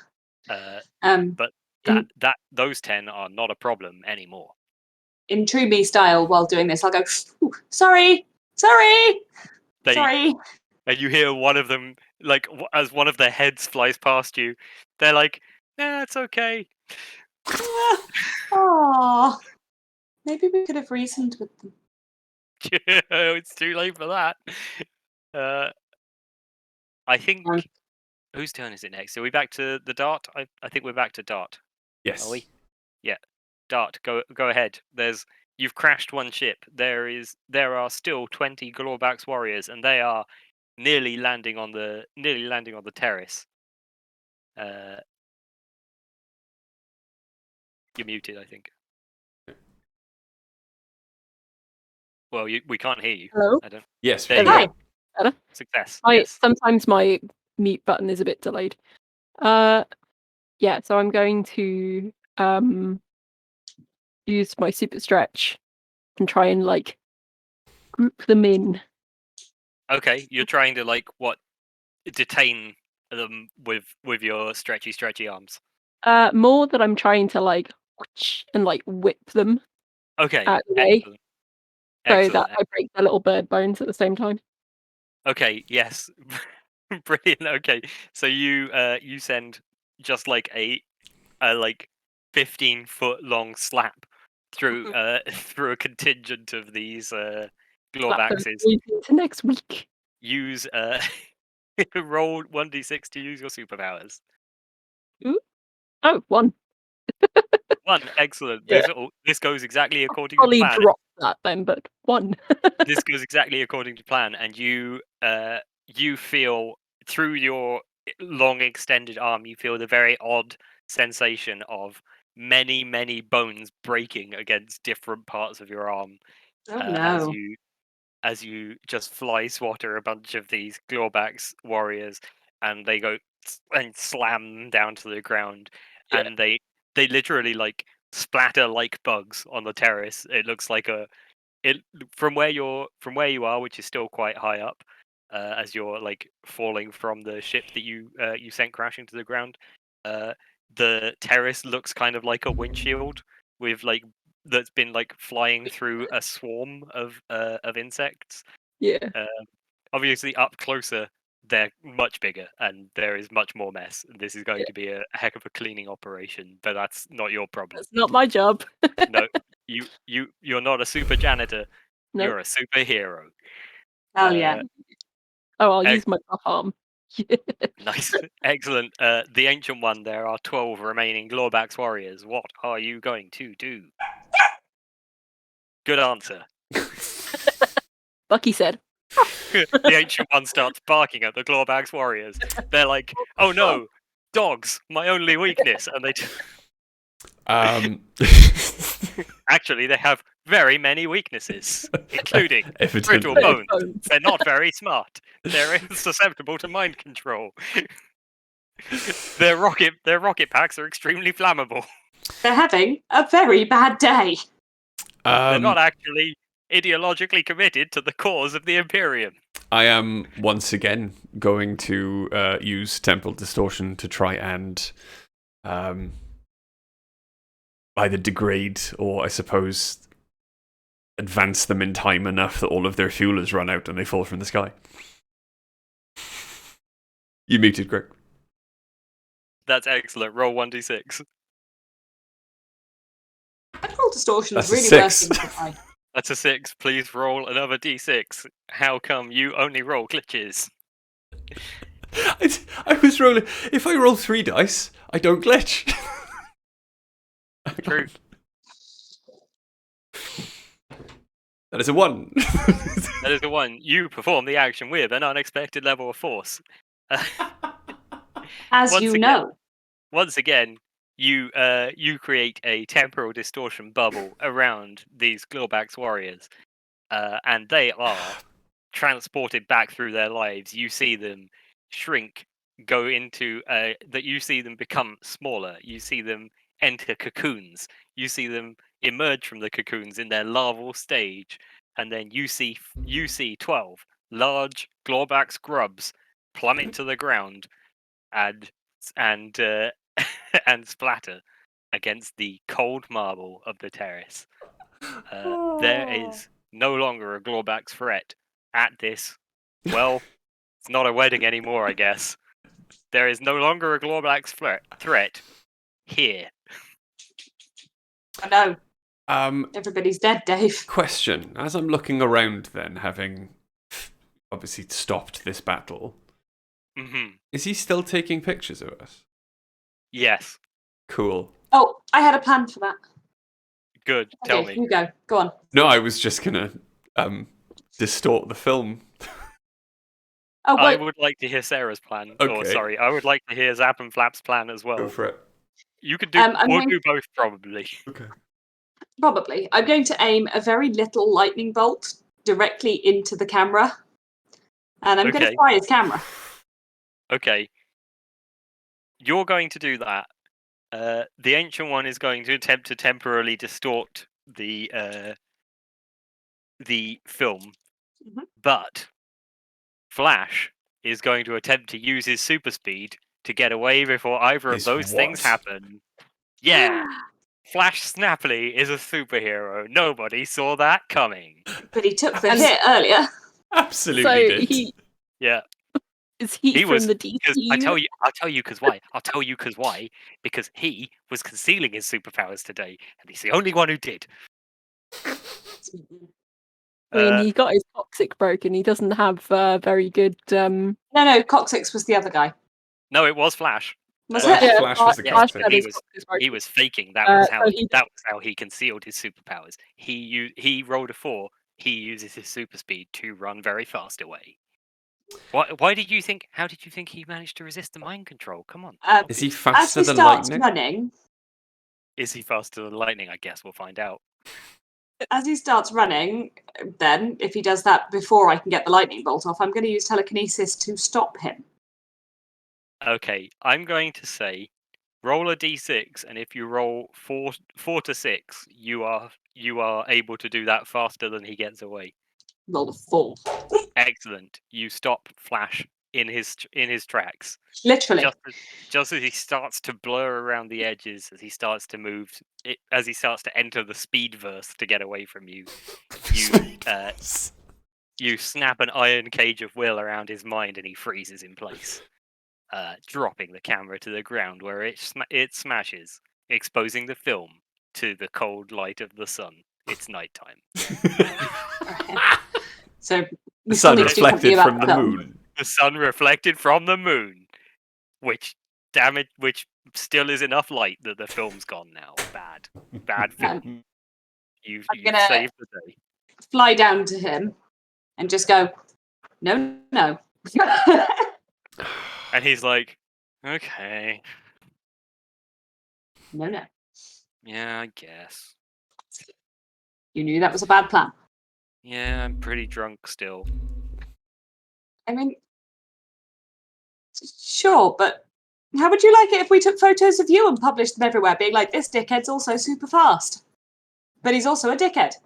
Well, I mean, if you took photos of me in my like super suit being super fast, that'd be kind of fine because everyone knows that the Flash is super fast.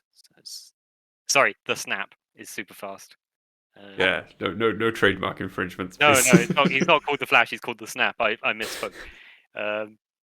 Everyone already knows that, so it wouldn't really be much of a revelation. I guess I'd be. It's okay. I get it. It's fine. And he sort of like hangs his head and walks away in a mopey kind of way. I don't release the telekinesis immediately as he tries to walk away. Then I release it and watch him fall to his face. He does. He falls to his face, and there's mud there because that's one of the places that the terrace has been churned up.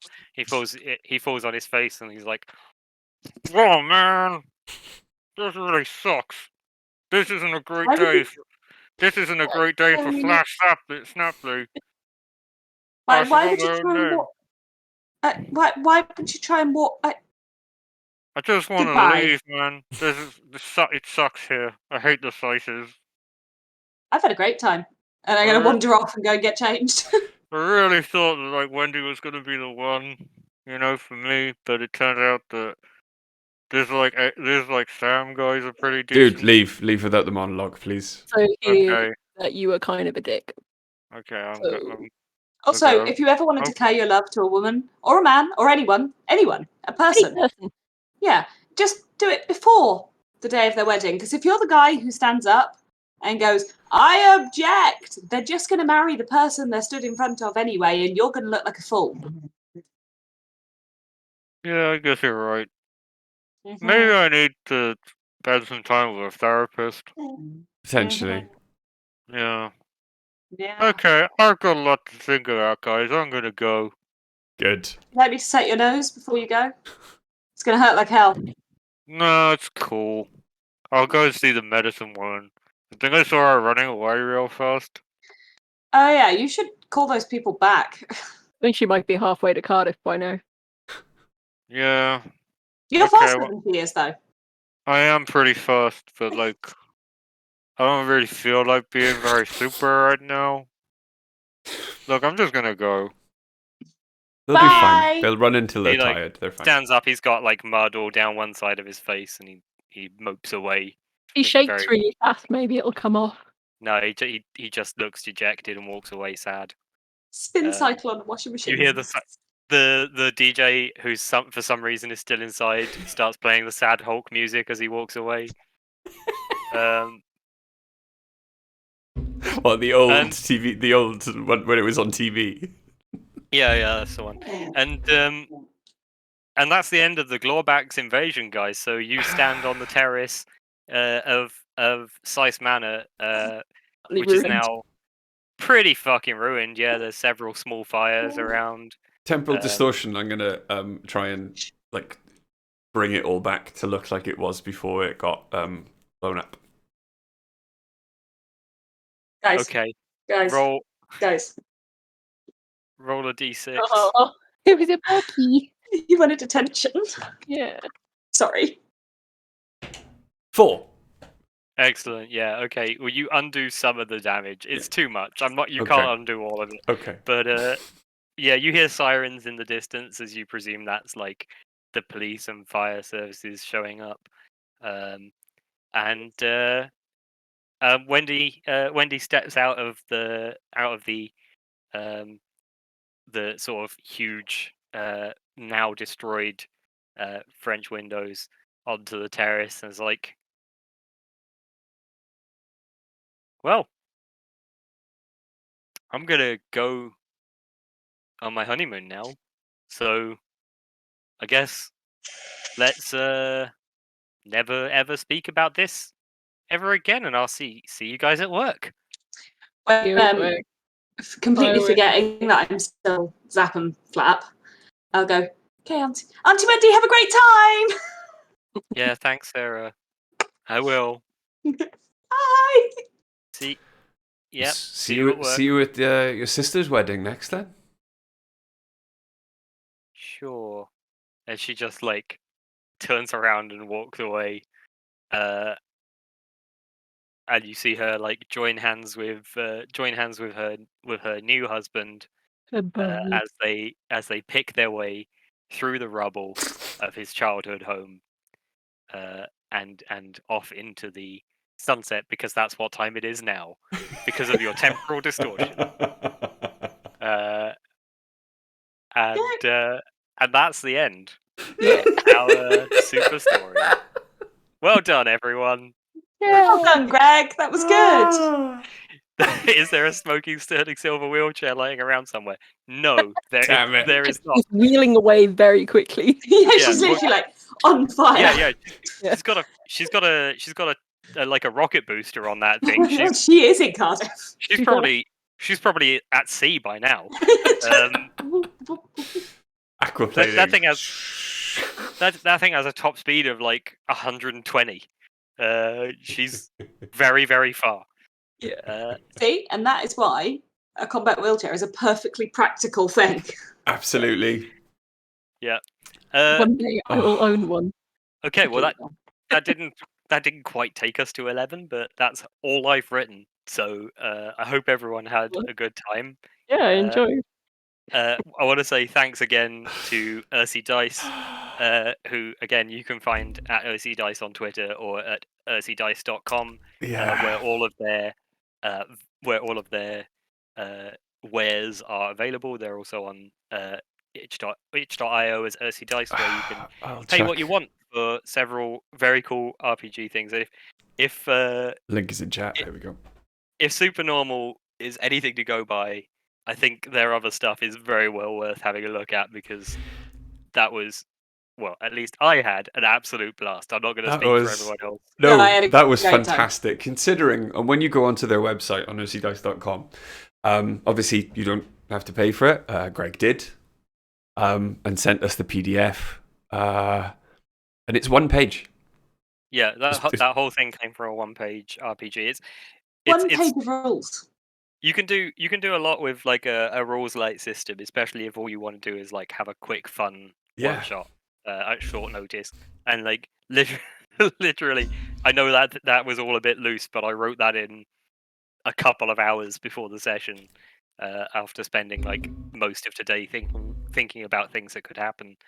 It's very fun. If you want to see a much more competent version of this, the Adventure Zone do have an episode where they did a live one shot called The Adventure Zone Just Us, which you can listen to wherever you get podcasts. That's where I got the idea from. It's very, very good. They're very, very good, but they don't need me to promote them because they have thousands and thousands of listeners. Yeah.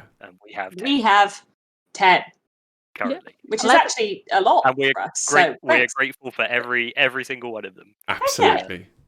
I think it's worth pointing out as well that we weren't going to do any TTRPG stuff tonight because obviously we couldn't get onto heavyweight gaming for unfortunate reasons.